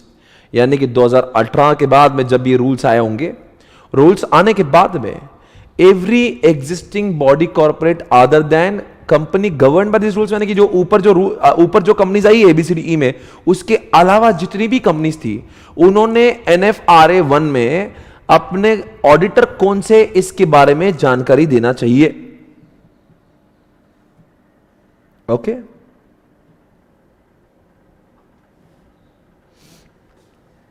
Sir, last point repeat sir, लिख नहीं पाई बेटा, बहुत ही आसान था।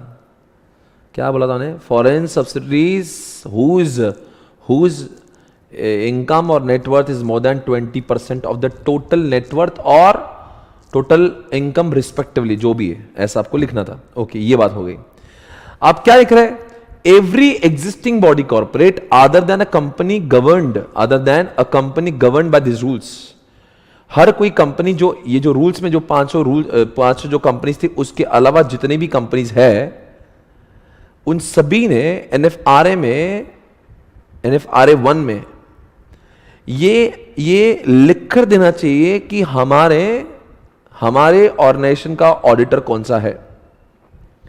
जिस दिन rule आएंगे उसके 30 दिनों के अंदर every body corporate other than companies as defined in clause 20 of section 20 formed in India and governed under these rules shall within 15 days of the appointment of an auditor under subsection 1 of 139 inform authority in NAFRA 1 the particulars of the auditors appointed by such body corporate।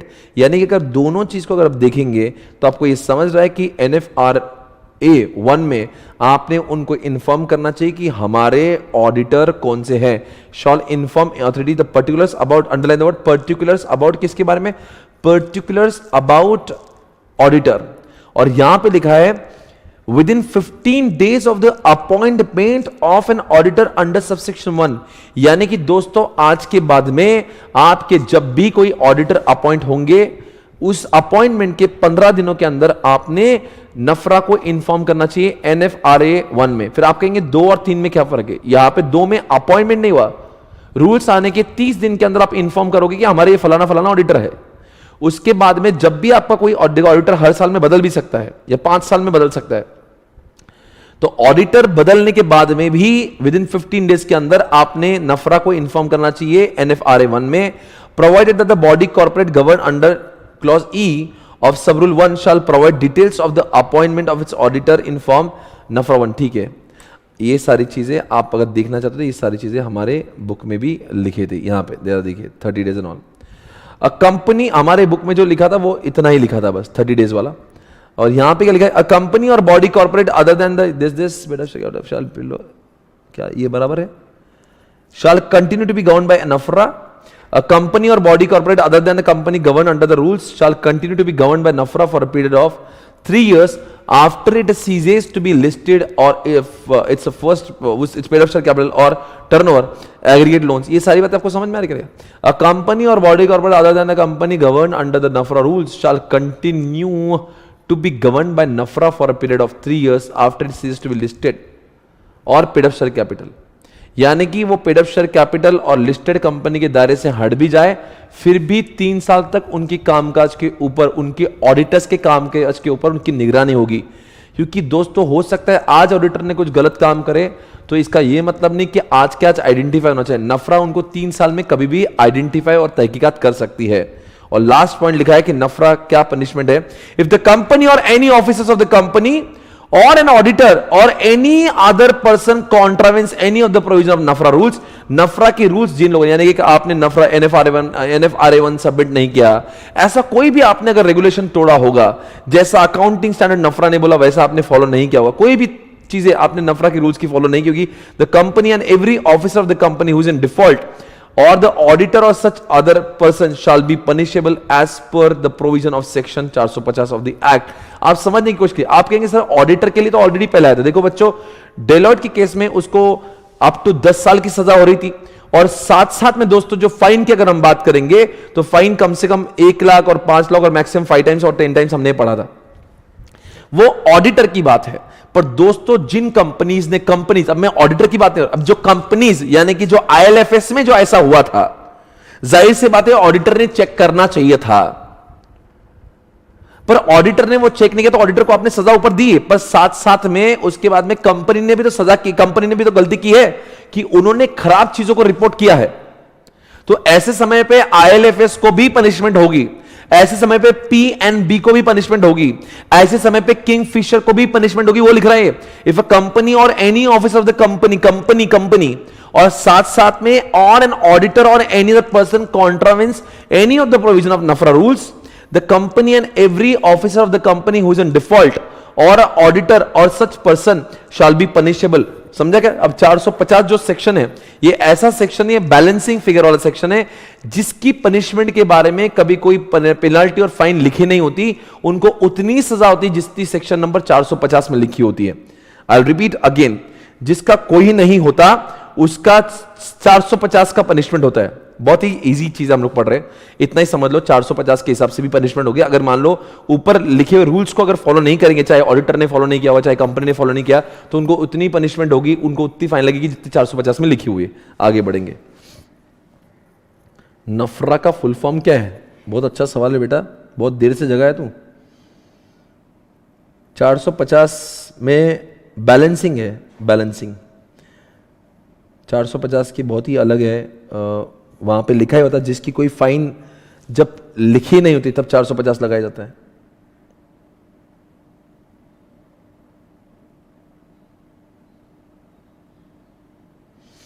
Third वाला point बताओ, 15 days वाला। Okay, foreign subsidy of above category of companies, ये तो already पढ़ाया था मैंने। Okay okay okay okay okay okay, I think सब समझ गए होंगे आप, सारी बातें आपको समझ गई है, सब कुछ क्लियर है। नफरा की सारी बातें अब आपको क्लियर हो चुकी है। I think I can proceed now. देखो हमने कितना पढ़ लिया, 2, 3, 4, इतना सारा हमने पढ़ा, 4, 5 पेजेस हमने पढ़ लिए। Okay done.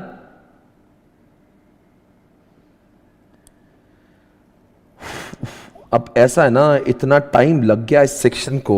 Can I proceed guys? आपके गाना बजाए आगे बढ़े?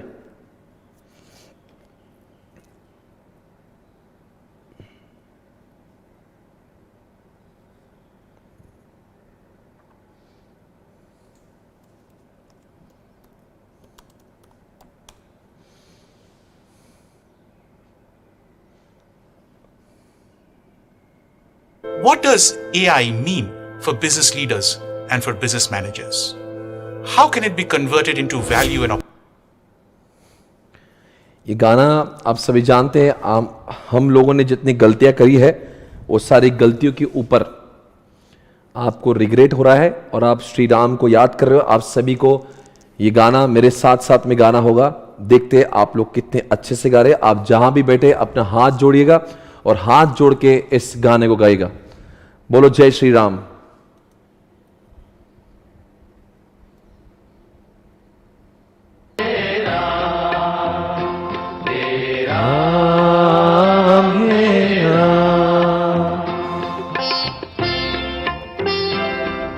सभी लोग हाथ जोड़े, आंखें बंद कर भक्ति में लीन हो जाए।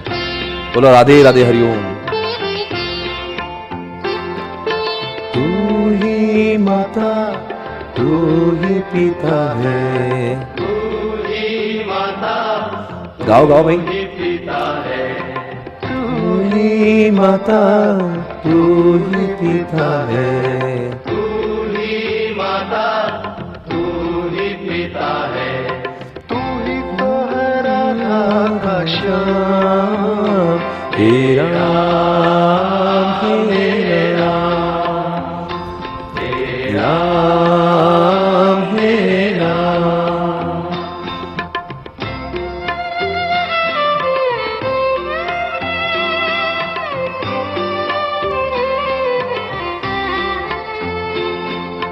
तू अंतर्यामी सबका स्वामी, बोलो तू अंतर्यामी सबका स्वामी, तू अंतर्यामी जग का स्वामी, तू अंतर्यामी सबका स्वामी, तेरे चरणों में चारों धाम, हे राम हे राम,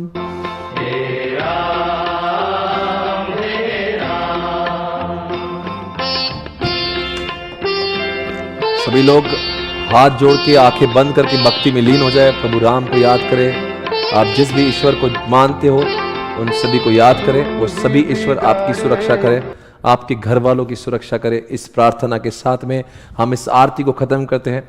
दोस्तों, आज के समय पे आज एक बहुत ही बुरी खबर है। मेरे पापा के बहुत करीबी दोस्त है, उन्होंने अपना दम तोड़ा आज because of corona. My dad was in shock today. In fact 3-4 दिनों पहले मेरे उनके बच्चे से बात भी हुई थी। I told him you have to take this case very seriously, and again the things are really worst. That guy has lost his father. मेरे डैड ने अपने दोस्त को खोया। I know that uncle was very close to us. Again corona, again heart attack. We did not understand what's happening. देखते ही देखते लोग अपना दम तोड़ रहे हैं। ऐसे समय पे दवाओं के साथ में दुआएं काम करेगी। आप सुरक्षित रहे, घर वालों को घर से बाहर न जाने दें। ऑनलाइन रहकर आप जितने लोगों की मदद कर सकते हैं उतने लोगों की मदद करें, बहुत ज़्यादा ज़रूरी हो चुका है। Make sure you are not allowing your parents to move out. Make sure you are taking all the reasonable care to protect your and your family. बहुत ज़्यादा वक्त ख़राब चल रहा है, यकीन मानिएगा। जो अंकल की आज डेथ हुई है, he was just 58 years old and बहुत अच्छे थे यार। मतलब मैं आपको बताऊँ क्या, इंसान कहते हैं ना, मतलब भगवान उन लोगों को ज़िंदगी से जल्दी बुलाता है जो बहुत अच्छे होते हैं। हर रोज़ ऐसी खबरों को सुनते हैं ना तो बड़ा शौक लगता है। कल जिंदल सर की तबीयत बहुत ख़राब थी, पर बहुत शुक्र है उनकी तबीयत अब रिकवर हो रही है, अच्छे हैं। पता नहीं जैसे से सुनते हैं एक डर सा मन में बैठ गया। पता नहीं इतना नेगेटिविटी हो गया कि कुछ समझ ही नहीं आ रहा कि किसको क्या हो रहा है। हर जगह पे वही चल रहा है। बस भगवान करे सबका सब कुछ ठीक हो जाए ज़िंदगी में, सब इस महामारी से रिकवर करें, जल्दी से सब कुछ ठीक हो जाए बस। अभी हाल ही में जो मेरे रिलेटिव्स है, मेरी जो भाभी है, मतलब मेरे कज़िन भाभी है, उन्होंने कल ही अपने भाई को खोया है। और आप यकीन नहीं मानेंगे, he was just 38 years old. छोटे छोटे 2 बच्चे हैं उनके, 38 ईयर्स ओल्ड के थे वो। और अब क्या कहे आपको, ऐसे ऐसे लोगों का हो रहा है ना, पता नहीं एक अजीब से मैं तो ट्रांस में गया। वो दिन भर जो सुनता हूँ, पता नहीं एक जब लेक्चर भी आता कुछ तो चीज़ें ऐसा लगता है कि कुछ तो समथिंग इज नॉट राइट। एक जो पहले हम लोग बेझिझक रहते थे, एक बंदास रहते थे, जो एकदम नहीं एक पता नहीं एक दिल में कुछ अलग सा एक डर सा बैठ गया, आई डोंट नो व्हाई। और कोशिश ये करें कि हमारे मम्मी और पापा को कोरोना ना हो और वो किसी भी हालात में हॉस्पिटल में न जाए, बिकॉज बहुत परेशानी का माहौल चल रहा है। Okay guys, my one of cousin yesterday died due to corona and his family is alone now, 7-8 years old kid. बाप रे, बहुत ज़्यादा हो गया भाई, ये नहीं समझ में आ रहा कुछ, बहुत ज़्यादा हो गया। आपको क्या बताएं पूना में क्या चल रहा है भाई। महाराष्ट्र तो बहुत ज़्यादा डिफिकल्ट है, डर लगता है बस। आपको फिर से एक बार भगवान हम सबको सुरक्षित रखे। ज़िंदगी में जान है तो जहाँ है, हम सारी चीज़ें जीत लेंगे, ज़िंदगी का होना ज़रूरी है। दोस्तों आओ देखते हैं 135 सेक्शन नंबर। अब कुछ अच्छा काम करने का समय आ चुका है, जिसका नाम है my relatives are struggling with corona. Avni कह रही है, अवनी, दिल्ली में बहुत बुरा हाल है सर। ये सब सुन के पढ़ाई में बहुत डिस्टर्बेंस होता है, मन नहीं लगता। वन ऑफ माई बुआ डाइड। अवनी जी, हम आपके साथ में हैं इस दुख की घड़ी में।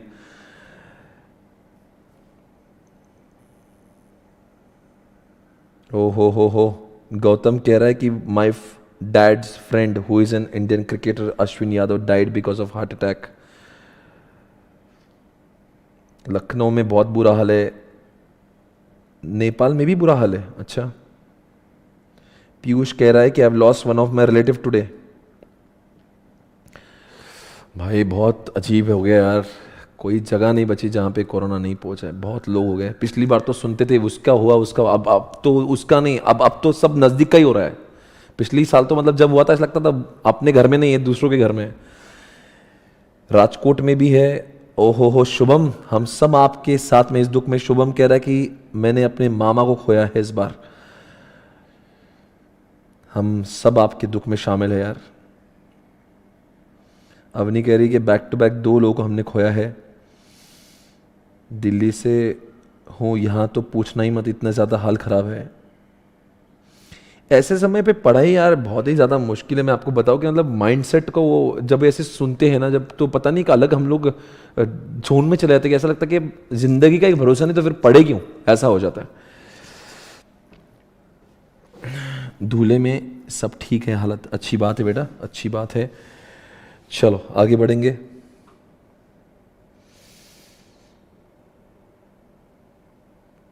महाराष्ट्र में सिचुएशन बहुत क्रिटिकल है, बिल्कुल सही बोल रहे हैं आप। We are planning to read live with you from Nepal. Okay बेटा, थैंक यू।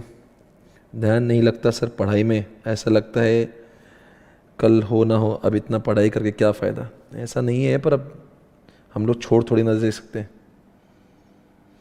मेरे सर की कल डेथ हो गई, अनन्या कह रही है। आप बहुत अच्छा काम कर रहे, थैंक यू सो मच। पैसा भी काम नहीं आता साहब। It's my dream to read live with you, thank you यार। Dhoni here, Dhoni thank you so much. इस अपडेट की न्यूज़ सुन के कुछ समय तक हम लोग ब्लैंक हो जाते हैं, बहुत नेगेटिव थॉट्स आते हैं। राशि कह रही है I have lost one of my teacher. उम्मीद है जिंदल सर की तबीयत जल्दी से ठीक हो जाए। पैसा है लेकिन इलाज नहीं हो पा रहा है, बिल्कुल सही कह रहे हैं।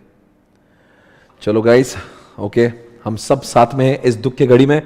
दोस्तों आए आप आपके सामने आ रहा है section number 135, corporate social responsibility. दोस्तों समाज सेवा, समाज का भी कुछ देना बनता है। दोस्तों बड़ी बड़ी कंपनी जैसे रिलायंस है, बहुत सारी कंपनीज है जैसे कि महिंद्रा एंड महिंद्रा, टाटा जैसी बड़ी कंपनीज दोस्तों समाज के लिए बहुत बड़ा काम करती है। पर दोस्तों ये बड़ा काम करना उनके लिए वॉलंटरी फर्ज नहीं है, उनको बड़ा काम झक मार के करना जरूरी है। एज पर सेक्शन नंबर 135 कहता है आपको समाज का कुछ देना बनता है, इस मिट्टी का कुछ देना बनता है, इस वतन का, क्योंकि इस वतन का आपने बहुत ज्यादा यूज किया है।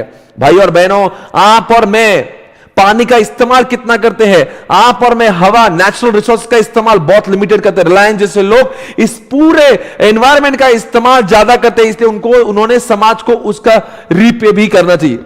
इस थॉट को मद्देनजर रखते हुए कुछ क्लासेस ऑफ कंपनीज के लिए सीएसआर करना जरूरी हो गया। 2% प्रॉफिट का इतना सीएसआर करना जरूरी है। दोस्तों इनको कॉर्पोरेट सोशल रिस्पॉन्सिबिलिटी की एक कमेटी की स्थापना करना जरूरी है, जो हमेशा चेक करती है कि कितना सीएसआर देना जरूरी है। उतने पैसे वो लोग स्कूल्स में, उतने पैसे एजुकेशन के लिए, रूरल स्पोर्ट के लिए, रूरल डेवलपमेंट के लिए, गरीबी हटाने के लिए, खाना दिलाने के लिए दोस्तों, पावर्टी के लिए दोस्तों, एजुकेशन के लिए, गंगा को ठीक करने के लिए, कोविड जैसे डिजास्टर से निपटने के लिए ये लोग अपना दान दे सकते हैं। ये सेक्शन कहता है कि आपको दान देना जरूरी है, डोनेट करना जरूरी है। आइए देखते हैं दोस्तों कुछ ऐसी ऑर्गेनाइजेशन जो बहुत डोनेट करती है। आइए देखते हैं आपके सामने। ये रतन टाटा जी भी है जो बहुत बड़ा कॉर्पोरेट सोशल रिस्पॉन्सिबिलिटी करते हैं। From Andhya Group of Institution. Today I will tell you about social responsibility of Reliance Industries Limited. First I will tell you about what responsibility and whereby organization consider the interest of society based on retail impact of and their activities telecommunications. In each of these areas, Reliance is committed to innovation-led exponential growth. The vision has pushed them to achieve global leadership in many of the businesses, including the position as the largest polyester yarn and fiber producer in the world.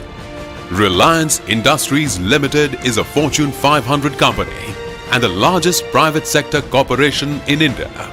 Reliance as an organization has adopted this ethos of converting adversity into opportunity and making the impact of दोस्तों बहुत बड़ा काम किया है रिलायंस, बहुत सारा पैसा कमा रही है। अब समाज का क्या करते हैं लोग, देखते हैं। people in a positive way.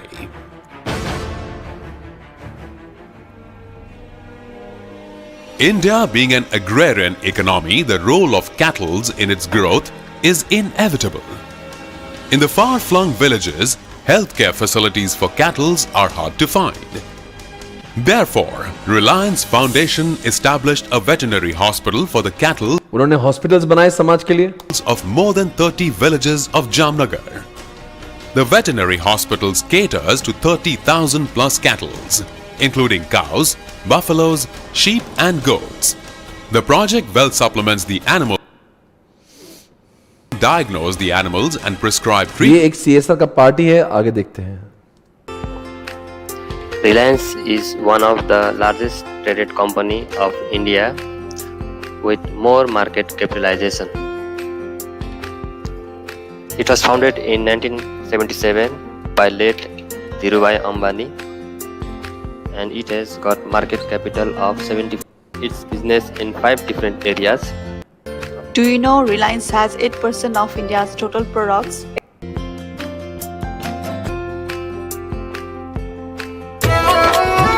Uttarakhand में हम अपनी रिलीफ टीम के साथ गए थे. एक दिन एक स्कूल पहुंचे, बहुत अच्छा लगा. उत्तराखंड में कुछ काम कर रहे हैं. To see them smiling. फिर बातें शुरू हो गई. बच्चों से मैंने पूछा, आपके नए स्कूल में आपको क्या चाहिए? एक ने कहा प्लेग्राउंड, एक और ने कहा कंप्यूटर्स. फिर एक नन्ही सी लड़की ने धीरे से मुझे कहा, गर्ल्स के लिए अपना toilet. I was speechless.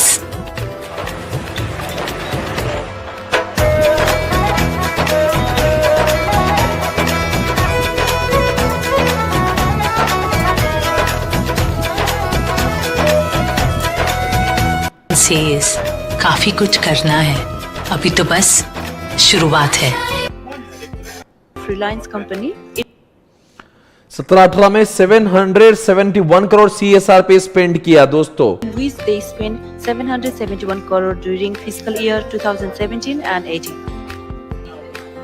Money for CSR activities almost 771 billion. आप सभी यहाँ पे देख सकते हैं कितना पैसा उन्होंने कहां पे डाला है. उन्होंने स्कूल्स बनवाई जिसके लिए 373 करोड़ का स्पेंड किया. हॉस्पिटल्स के लिए 148 करोड़ का. रूरल ट्रांसफॉर्मेशन की रास्ते वगैरह बनाने के लिए गांव-गांव में जाके उन्होंने डेवलपमेंट की 195 करोड़ वहां पे स्पेंड किया. रूरल स्पोर्ट पे सर कौन सी चीजों में पैसा लगा सकते हैं? वो शेड्यूल 7 यानी कि जब हम लोग सेक्शन नंबर 135 पढ़ते हैं तो हमको शेड्यूल 7 पढ़ना पड़ता है जहां पे लिखा है कि आप CSR किन चीजों में कर सकते हो. दोस्तों स्वच्छ भारत के लिए पैसा लगाएंगे क्या? वो भी अलाउड है. जी हां अलाउड है. कोविड के लिए पैसा लगाएंगे बिल्कुल अलाउड है. अनडाउटेडली. आज देखिए यहां पे क्या लिखा है. Experts say there are also benefits for the brand, spending billions of dollars on corporate social responsibility in response to the coronavirus. Indian company spending billions in CSR projects in response to pandemic, यानी कि Covid से लड़ने के लिए भारत के कई companies CSR में पैसा लगा रही है ताकि लोग कोविड से बचे. और कोविड में भी जिन्होंने पैसा लगाया उसको भी हम लोग CSR एक्टिविटी मानेंगे. Crisis, making masks, hand sanitizers and ventilators. They say it's part of India's corporate DNA to give. आपको अगर पूरी संपत्ति भी लगाना है CSR में कोई प्रॉब्लम नहीं. ये मिनिमम 2% की बात हो रही है. Back to society. But experts say there are also benefits for the brands. Ishan Garg has more from New Delhi. As the coronavirus crisis worsens in India, the country's corporates are repurposing their production units, while multi-billion-dollar firms are producing heavy-duty ventilators. वो ventilators बना रहे हैं, वो oxygen machine बना रहे हैं, mask बना रहे हैं, सैनिटाइजर बना रहे हैं और जनता को फोकट में बांट रहे हैं. यही CSR माना जाएगा. ये भी CSR है. स्कूल्स बनाना ये भी CSR है. हॉस्पिटल बना के दो, गरीबों को खाना दे दो, रूरल डेवलपमेंट करो. जिन जगह पे आप सभी जानते हो जहां पे रूरल स्पोर्ट बिल्कुल बंद हो उनको आप वापस से करो. गंगा को ठीक करवा दो. क्या बोलते हैं हमारा स्वच्छ भारत अभियान के लिए आप कुछ कर सकते हो. ये सारी चीजें अगर करेंगे, एजुकेशन बढ़ाने के लिए कुछ करवा दो, ये सब करेंगे तो उसको CSR माना जाएगा. Are producing essentials such as face masks. The sole store, an online merchandise seller, is churning out hundreds in its. It does it. We have printing, any of that, all of that in-house. So, I mean, the machines. Northern India is producing sanitizers in bulk. It tweaked the production of extra clear alcohol to churn out hundreds of liters of sanitizers and cleaning agents. ऐसे sanitiser आप free of cost दे सकते हो. These are then donated to states for further distribution. But it's important for the company that its products are in competent to handle whatever we give. आगे बढ़ेंगे दोस्तों. आप इसके इस घटना के साथ में आपको आगे ले जाना है जिसका नाम है And so you've got a country with tremendous disparity of income. You've got very rich people on the one hand and abject poverty on the other. You have to be sensitive to the fact that दोस्तों ऐसे बहुत सारे CSR करते हैं. आपको CSR दिखाना चाहूंगा Mahindra and Mahindra का.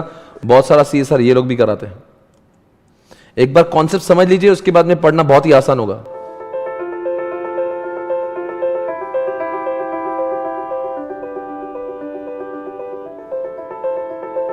This is not just a school. This is how we give thousands of underprivileged girls a future. This is not just a train. This is how we help hospitals reach hundreds of villages that have none. This is not just a tree. This is how we help preserve the planet. This is not just a training program. This is how we help the underprivileged youth earn a living. This is not just a healthcare academy. This is how we serve India's understaffed hospitals. आप देख रहे हैं पे स्वच्छ भारत स्वच्छ विद्यालय. This is not just a toilet. This is how we keep girls from dropping out of school. But this is not enough. There are millions more who need our help. If you share the spirit of Mahindra, join us and rise for good. Okay. Visit. I hope आप सभी को एक concept पूरी तरह से clear है दोस्तों. अब आगे बढ़ने का समय आ चुका है. I hope you're ready everybody. Come on now. I hope आप सभी लोग इस कॉन्सेप्ट को लेकर आगे बढ़ने में आगे बढ़ना चाहते हैं. Everyone, I hope you are there with me. Okay. अरे भाई इनको CSR करना झकमार की जरूरी है. अगर इनकी इच्छा नहीं भी उनको करना ही पड़ेगा, नहीं तो सजा मिलेगी उनको. मजाक थोड़ी ना, उनको करना ही पड़ेगा ना CSR. ऐसे कैसे नहीं करेंगे वो लोग? करना ही पड़ेगा उनको, करना ही पड़ेगा. देखो क्या लिखा है. फटाफट हम लोग पढ़ेंगे यहां से. आपके यहां से पढ़ लेता हूं मैं फटाफट. क्या लिखा है दोस्तों? क्या लिखा है? The companies act 2013 lays down the provisions requiring corporates to mandatorily spend, underline the word mandatorily spend a prescribed percentage of their profits on certain specified areas. कौन से एरिया में? of social upliftment. आप तो एक काम करेंगे, मैं आपको शेड्यूल 7 पहले दिखा देता हूं. आ जाओ पेज नंबर जल्दी से और अंडरलाइन कर दो वहां पे. शेड्यूल 7 ये है बच्चों CSR एक्टिविटी. कहां गए? शेड्यूल 7. अरे आजा भाई, किधर गया? ये दोस्तों पेज नंबर 9.36 पे अंडरलाइन करो. इरेडिकेटिंग हंगर, यानी कि भूख प्यास मिटाने के लिए, गरीबी मिटाने के लिए कुछ करोगे आप तो वो भी, स्वच्छ भारत के लिए कुछ करोगे तो वो भी आएगा आपके शेड्यूल नंबर 7 में. मतलब यहां से पैसे लगाएंगे तो माने जाएगा. अगर मैं आपसे पूछता हूं, अगर आपने अपने ही एम्प्लॉय को खाना खिलाया, वो CSR नहीं. शाहरुख खान ने एक बार कहा कि मैं पाकिस्तान के रास्ते सुधार दूंगा, इसको CSR कहेंगे? बिल्कुल अलाउड नहीं. इंडिया के पैसे इंडिया में लगेंगे. दोस्तों आपने कोई अपना पॉलिटिकल कंट्रीब्यूशन, यानी कि रिलायंस ने अगर बीजेपी को बहुत सारा डोनेशन दिया और बोले हम लोग CSR कर रहे हैं, उसको CSR नहीं मानेंगे. अगर मान लीजिए फ्लिपकार्ट अपने बहुत सारी 40% 50% की डिस्काउंट लाता है, बोले मैं बहुत सारा समाज का भला कर रहा हूं, ये भी CSR, ये CSR नहीं माना जाएगा. अंडरस्टैंड करिएगा दोस्तों. प्रमोटिंग एजुकेशन, आप स्कूल बना रहे हो, यहां पे स्पेशल एजुकेशन दे रहे हो, एम्प्लॉयमेंट एनहांसिंग वोकेशन स्किल्स, यानी कि आप लोगों के अंदर बहुत सारा स्किल डेवलप कर रहे हो, उनको एजुकेशन दे रहे हो ताकि लोग इंडिपेंडेंट बन सके, वो भी CSR माना जाएगा. प्रमोटिंग जेंडर इक्वलिटी, यानी कि महिला और पुरुष में भेदभाव नहीं होना चाहिए. बहुत सारे स्टेट में ऐसा होता है, वो न होने के लिए आपने अगर कुछ किया होगा तो उसको भी CSR मानेंगे. एंश्योरिंग एनवायरमेंटल, यानी कि आप कुछ भी स्वच्छ भारत के लिए कुछ कर रहे हो, आप नदियों को साफ कर रहे हो, रास्ते साफ कर रहे हो, जो भी है आप जानते हो कि इकोलॉजिकल जो भी चीज आप कर रहे हो, यानी कि मान लो कि अपने शहर को साफ करने के लिए कुछ गाड़ी, यहाँ पे पूना में एक पूना वाला बोल के, पूना वाला ने क्या किया, जो अभी सीरम इंस्टीट्यूट है ना, सीरम इंस्टीट्यूट ने क्या किया था, शहर में पूरी ये जो कचरा साफ करने की गाड़ियां सप्लाई की, वो भी एक सीएसआर है। आगे बढ़ेंगे, protection of what national heritage, यानी कि आगरा जैसी जो जगह को, आगरा जैसी जगह जो नेशनल हेरिटेज है उसको बचाने के लिए, उसका संरक्षण करने के लिए, उसको प्रोटेक्शन करने के लिए अगर आपने कुछ पैसे दिए होंगे तो वो भी आपको सीएसआर माना जाएगा। साथ साथ में हमारी आर्म फोर्सेस यानी हमारे जो सोल्जर्स है, और सोल्जर्स के लिए पुलवामा अगर हमला हुआ, आपने पैसा दिया, या फिर आपने जो वीडियोस के, जो हमारे सोल्जर्स की जो वीडियोस होती है उनके बच्चे होते हैं उनको पैसे दिए, तो वो भी सीएसआर माने जाएंगे। साथ साथ में training to promote rural sport, यानी कि रूरल में कोई कबड्डी खेलता है, ऐसे स्पोर्ट्स को अगर आपने खो खो खेलता है, कबड्डी खेलता है, उसको बढ़ावा देने के लिए अगर आपने कुछ पैसे दिए तो उसको भी सीएसआर मानेंगे। पीएम केयर फंड आप जानते हो, बहुत सारा कोविड के बाद में आप सभी जानते हो, PM care fund, CM care fund, इसको भी देंगे तो आपका क्या माना जाएगा, उसको भी सीएसआर मानेंगे। A contribution to what incubators or research development projects in the field of science, technology, engineering, medicine, यानी कि दोस्तों कोविड का कोई, बहुत सारे लोग कोविड के ऊपर रिसर्च कर रहे हैं, बहुत सारे लोग एड्स और कैंसर के ऊपर सर्च कर रहे हैं, उसको आप कुछ दे रहे हो, पैसे दे रहे हो ताकि रिसर्च हो और लोगों की बीमारियां कम हो, उसका पैसा देना भी आपको समझना होगा कि ये भी क्या है। अरे बताओ ना, ये भी क्या माना जाएगा, उसको भी सीएसआर माना जाएगा।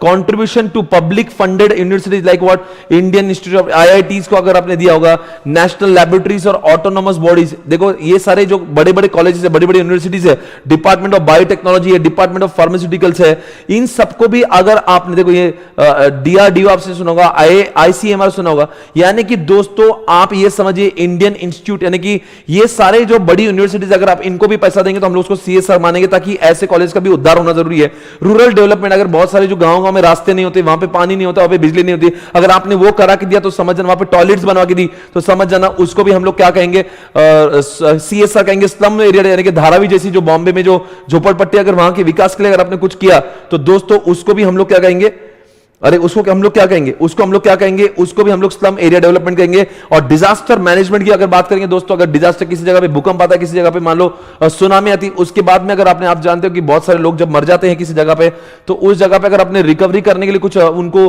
रिहैबिलिटेशन करने के लिए अगर कुछ पैसा देते हो, उसको भी हम लोग सीएसआर मानेंगे। ओके दोस्तों, आगे बढ़ेंगे, come on guys, everybody are you there, come on. So दोस्तों ये सीएसआर है। तो अब यहां पे क्या लिखा हुआ है कि यहां पे क्या लिखा हुआ है, ये हम लोग पढ़ते हैं। यहां पे लिखा हुआ है provides an exhaustive definition of CSR which provides that the CSR means and includes but not limited to, यानी कि शेड्यूल 7 में जो हमने देखा है वो उतनी ही जगह पर नहीं, उसके जैसे भी किसी और जगह पे उनसे संबंधित भी, या वो काम करने के लिए उनसे संबंधित भी अगर हमने कुछ पैसा लिया तो उसको भी हम लोग सीएसआर मानेंगे। Okay, projects or programmes relating to activities, areas or subject specified in schedule 7, यानी कि शेड्यूल 7 की जगह पे आप पैसा लगाते हो या उसके संबंधित किसी जगह पे भी पैसे आप लगा सकते हो। Projects or programmes relating to the activities undertaken by the board of directors of a company in pursuance of recommendation of CSR committee of the board as per the declared CSR policy of the company subject to the condition that such policy include activities areas subject to, अरे वो क्या बोल रहा है मालूम क्या, हमारे company के बोर्ड ऑफ डायरेक्टर के पास में, यानी कि मुकेश अंबानी के पास में इतना टाइम नहीं है, तो मुकेश अंबानी क्या करता है, सीएसआर की कमेटी फॉर्म करता है। सीएसआर के अंदर कुछ अलग लोग होते हैं और उनका काम ही होता है कि वो समाज का उद्धार करे, यानी कि बोर्ड ऑफ डायरेक्टर को ही सीएसआर करना जरूरी है। सीएसआर की कमेटी की स्थापना होती है और सीएसआर की कमेटी को ये काम बोला जाए कि ये काम सौंपा जाता है कि तुम डिसाइड करो कि पैसे कहां पे लगाना है। इससे बहुत सारे बड़े बड़े कंपनीज के अगर आपको भी लगता है आपके शहर में कुछ सुधारना चाहिए, आपके गांव में, तो आप किसी भी बड़े कंपनी के सीएसआर को अप्रोच कर सकते हो। फिर वो आते हैं आपके पास में रिव्यू करते हैं, अगर उनको लगता है कि सच में प्रोजेक्ट बहुत अच्छा है तो वो आपको पैसे देंगे। आगे बात करेंगे तो यहां पे लिखा है अकॉर्डिंग टू सेक्शन 135 कौन से कंपनीज को एप्लीकेबल है दोस्तों, which companies required to constitute CSR committee. अब सीएसआर कमेटी किसको लगाना है, सीएसआर कमेटी किसके लिए एप्लीकेबल है, कमेटी किसने लाना चाहिए, बिकॉज अगर मान लो कंपनी बड़ी तो उसका 2% भी प्रॉफिट बहुत बड़ा, यानी कि 700-800 करोड़ लगाना है तो 700-800 करोड़ पैसे ऐसे तो नहीं लोग ले बांट ले, ऐसे तो नहीं, उसके लिए कमेटी लाएंगे, वो लोग ध्यान रखेंगे कि पैसा बराबर लग रहा है कि नहीं। अब स्कूल बना रहे हैं, आप रास्ते ठीक कर रहे हो, कोविड से लोगों को रिकवर करा रहे, तो इसके लिए बहुत बड़े बड़े काम है, इसके लिए एक प्रॉपर कमेटी का होना बेहद जरूरी है। कौन सी कंपनी दोस्तों, नेटवर्थ जिसका 500 करोड़ से ज्यादा है, टर्नओवर जिसका 1000 करोड़ या उससे ज्यादा है, और नेट प्रॉफिट 5 करोड़, यानी कि नेटवर्थ कितना 500 करोड़ या उससे ज्यादा, प्रॉफिट जो है 5 करोड़ या उससे ज्यादा टर्नओवर 1000 करोड़ या उससे ज्यादा, इन तीनों में से कोई भी कंडीशन फुलफिल हो जाती है तो उनको सीएसआर करना जरूरी है। पर ये कब की चेक करिए, अगर मान लीजिए मैं 20-21 की बात कर रहा हूं, सॉरी 21-22, अभी क्या अप्रैल चल रहा है 21, तो अगर 21-22 में सीएसआर एप्लीकेबल होगा क्या नहीं होगा, इसके लिए मुझे 31 मार्च 2021 की बैलेंस शीट देखना पड़ेगी, यानी कि जो इसके ठीक पहले की जो लिखी है उसको देखकर मैं डिसाइड कर पाऊंगा कि इस साल मुझे, यानी कि अगर मैं इस साल 21-22 में मुझे सीएसआर एप्लीकेबल हुआ है कि नहीं हुआ, इसके लिए मुझे क्या करना पड़ेगा, 31 मार्च 2021 की बैलेंस शीट देखना पड़ेगी। आगे मैं बढ़ना चाहता हूं। उम्मीद है सब समझ में आ रहा है, उम्मीद है सब समझ में आ रहा है, समझ में आ रहा है। Come on guys,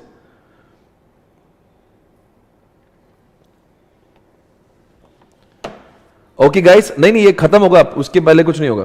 every company including its holding or subsidiary and the foreign company defined under section 242 of the act having its a branch office or a project office in India which fulfils the criteria of this shall comply with the provision of. दोस्तों कहते हैं कि अगर मान लीजिए जो भारत के बाहर के लोग हैं, जैसे कि एग्जांपल मैं बात कर रहा हूं, every company including its holding or subsidiary and foreign company, यानी कि foreign company is the company which incorporated outside, यानी कि कोका कोला, यानी कि पेप्सी, यानी कि सैमसंग, यानी कि एप्पल, यानी कि ये सारे लोग भी, अमेजॉन, ये इंडिया के बाहर इनकॉर्पोरेटेड है पर धंधा इंडिया में कर रहे हैं। तो दोस्तों इनका भी काम बनता है कि इन्होंने इंडिया में सीएसआर करना चाहिए। तो आपको अगर अभी का लेटेस्ट खबर है कि गूगल ने भी 135 करोड़ रुपए इंडिया को दिए कोविड से रिकवर करने। आप सभी जानते हैं, कल परसों का न्यूज है, सत्य नाडेला ने और सुंदर पिचाई ने बोला कि गूगल और माइक्रोसॉफ्ट की विंडो जो कंपनी है, उन्होंने ये डिसाइड किया कि कोविड के हालात से निपटने के लिए वो भारत को पैसे देंगे, क्योंकि वो उनकी एक सीएसआर, क्योंकि इंडिया में अगर वो पैसे कमाते तो इंडिया के लोगों को लगाना भी जरूरी है। Provided the net worth, turnover, net profit of the foreign company of the act shall be computed in accordance with the balance sheet and the profit and loss account of the such company prepared in accordance with the provision of clause A of subsection 381। अब दोस्तों 381 और 198 जो है ये section CA fund के, आप इतना याद रखोगे, इतना अंदर ऐसे पूछेगा नहीं, सिर्फ इतना ही बोलना, उनको भी फॉरेन कंपनीज को भी सीएसआर एप्लीकेबल, आपको एग्जामिनेशन पूछेंगे। अमेजॉन को भी इंडिया में सीएसआर करना पड़ेगा क्या? हाँ करना पड़ेगा। माइक्रोसॉफ्ट को करना पड़ेगा? हाँ करना पड़ेगा। एप्पल का, बिकॉज ये लोग अगर इंडिया में आके पैसा कमा रहे तो इनको इंडिया का देना भी बनता है। आगे ये आपको ये जो लिखा है नेटवर्थ, ये आपको पढ़ने की जरूरत नहीं है, इतना अंदर जाके ऐसे नहीं पूछेगा। आगे ये नेट प्रॉफिट, ये भी आपको नहीं, एग्जाम्पल देखेंगे क्या लिखा है। The statutory auditor of the company were required to issue certificate of net worth of the company as per the requirement of the management as on 30 September computed this day. The company had a fair valued its property, plant and equipment in the current year, which was mistakenly taken into the retained earning of the company to its books. Please advise whether the fair valuation would be covered in the net worth. Oh my God, oh my God. अगर आपको ये पढ़ना है, ऐसे सवाल ICAI ने पूछना नहीं चाहिए, ऐसे सवाल ICAI ने पूछना नहीं चाहिए, ऐसे सवाल ICAI ने पूछना नहीं चाहिए। एग्जाम्पल देखो 6, ABC limited is a company with a turnover of more than 1000 crore. क्या है? 1000 करोड़ से ज्यादा टर्नओवर है and having incurred the loss. दोस्तों वो तीनों में से वहां पे लिखा था 5 करोड़ का प्रॉफिट, 1000 करोड़ का टर्नओवर, 500 करोड़ का नेटवर्थ, तीनों में से कोई भी एक कंडीशन। तो यहां पे एक कंडीशन फुलफिल हो गई टर्नओवर की, इसका मतलब इनको सीएसआर लगेगा, भले ही प्रॉफिट वाली कंडीशन फुलफिल नहीं हुई है। आगे बढ़ेंगे। Exclusion of company. क्या exclusion of the company? Every company which ceases to be company covered under subsection 1 of the section 135 for 3 consecutive financial years shall not be required to। यानी कि दोस्तों क्या बोल रहे हैं मालूम है? अगर मान लीजिए इस साल, ध्यान से देखना मैं क्या बोल रहा हूं, 21 यानी कि 31 मार्च 2021 में हमारा टर्नओवर 1000 करोड़ से ज्यादा था, प्रॉफिट कुछ नहीं था और मान लीजिए नेटवर्थ भी कुछ नहीं था, फिर भी हमको सीएसआर लग गया। तो सीएसआर पहली बार कब लगेगा आपको? 21-22 में लगेगा, क्योंकि आप 31 मार्च 2021 की बैलेंस शीट देख रहे हो, तो 21-22 में लगेगा। फिर आप क्या करोगे? 21-22 में लगा क्योंकि आपने 31 मार्च 21 की बैलेंस शीट देखी। मेरा एक प्रश्न आपसे है, 31 मार्च 2022 में, 22 बोल रहा हूं, ना टर्नओवर फुलफिल हुआ, ना प्रॉफिट एंड लॉस फुलफिल हुआ, ना नेटवर्थ फुलफिल हुआ, तो फिर भी क्या 22-23 में और 23-24 में आपको सीएसआर करना पड़ेगा? यानी जवाब है यस। ऐसा क्यों होता है? इसकी लत लग गई। अगर एक बार सीएसआर एप्लीकेबल हो गया ना किसी साल, तो 3 साल तक आपको करना ही पड़ेगा, भले ही तीनों में से तीनों कंडीशन फुलफिल हो या ना हो। एक बार वो लग गया, एक बार उसने डंक दे दिया ना, उसका असर 3 साल तक होगा, भले ही आपके प्रीवियस ईयर के फाइनेंशियल स्टेटमेंट में से तीनों में से कोई भी एक कैटेगरी फुलफिल नहीं होती, पर एक बार जब वो एप्लीकेबल, एक ईयर 1 को एप्लीकेबल हुआ तो ईयर 2 और ईयर 3 में भी ऑटोमेटिक एप्लीकेबल हो जाएगा, भले ही आपकी बैलेंस शीट आपका P&L अकाउंट जो प्रॉफिट है और जो टर्नओवर है और जो नेटवर्थ की कंडीशन को फुलफिल नहीं करता, ये वहां पे लिखा हुआ है। I hope you understand. आपको एक बार छुआ तो 3 साल तक छूते रहेगा, एक बार छुआ तो 3 साल छूते रहेगा। आगे composition of CSR committee. CSR committee में होता क्या है?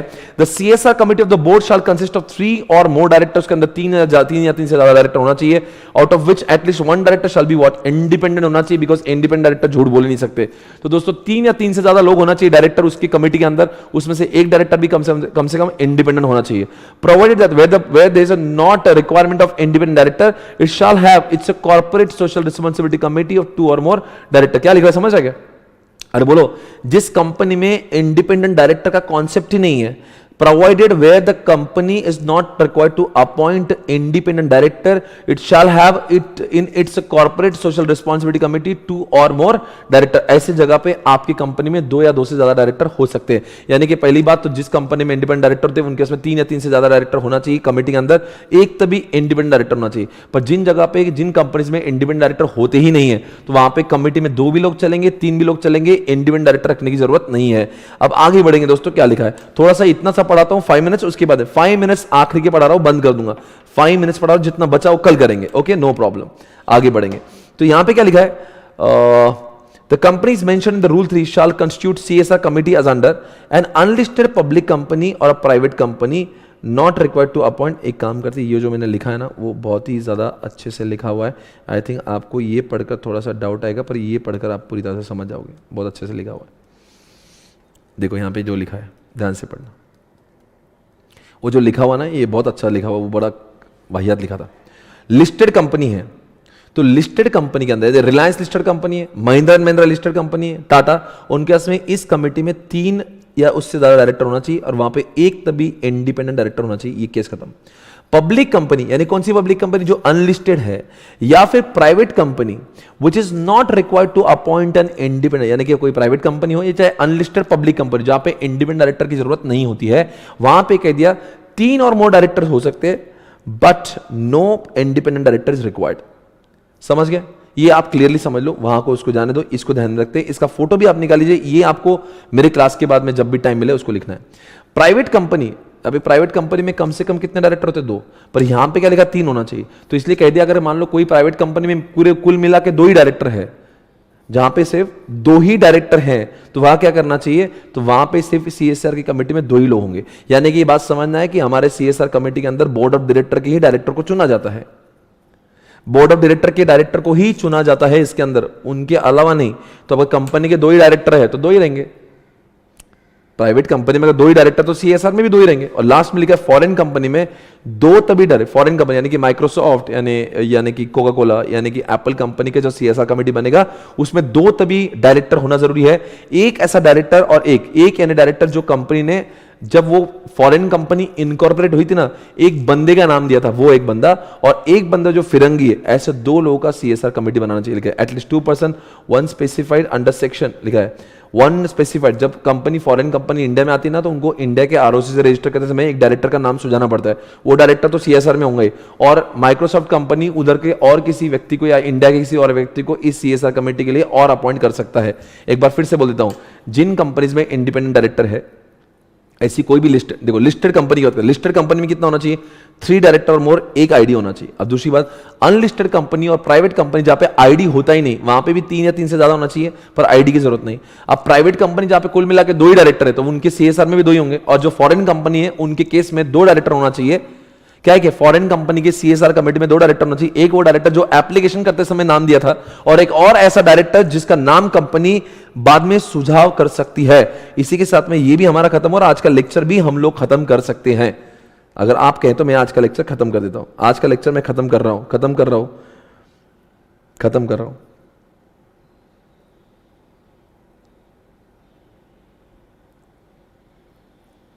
Okay, bye bye guys, thank you so much. I am completing today's lecture because ये सारी चीजें अब मुझे पढ़ाने में बहुत वक्त नहीं लगेगा। उम्मीद है कि मैं जो आज पढ़ा रहा हूं आपको कल तक याद रहेगा। CSR कमेटी के एग्जाम्पल याद रखें, रिलायंस का एग्जाम्पल हमने देखा, टाटा का हमने देखा, हमने क्या नाम उसका, महिंद्रा एंड महिंद्रा का एग्जाम्पल देखा। आजकल कोविड में बहुत सारी कंपनीज काम कर रही है, तो ये सेक्शन मुझे लगता है कि आप लोग इन दिनों में काफी अच्छे से रिलेट कर रहे होंगे। और कितना होना चाहिए इनका, और कितने कौन से लोगों को एप्लीकेबल, इन सारी चीज का रिवीजन हम लोग कल करेंगे। और उम्मीद है कि कल हमारे ये जो हमारा ये चैप्टर होगा उसका ये आखिरी दिन हो सकता है। Tomorrow is the last date of account. और मुझे ये भी लग रहा है कि कल लेक्चर होगा या नहीं होगा इसके ऊपर मैं अभी तक श्योर नहीं हूं। इसकी चर्चा हम लोग करेंगे टेलीग्राम के ऊपर, मैं इन्फॉर्म कर दूंगा कल का लेक्चर होगा या नहीं होगा। I am not sure about tomorrow's lecture. कल जियाना का birthday, I don't know whether I would be able to take tomorrow lecture because उसका बहुत दिन से चल रहा है पापा मेरा बर्थडे है और बर्थडे के दिन I want to spend time with you, we will celebrate my birthday. So she was waiting since long for her birthday, so I don't know whether I would be able to take the lecture or no, I don't know. Thank you guys, thank you so much, bye bye, take care, God bless you all, take care.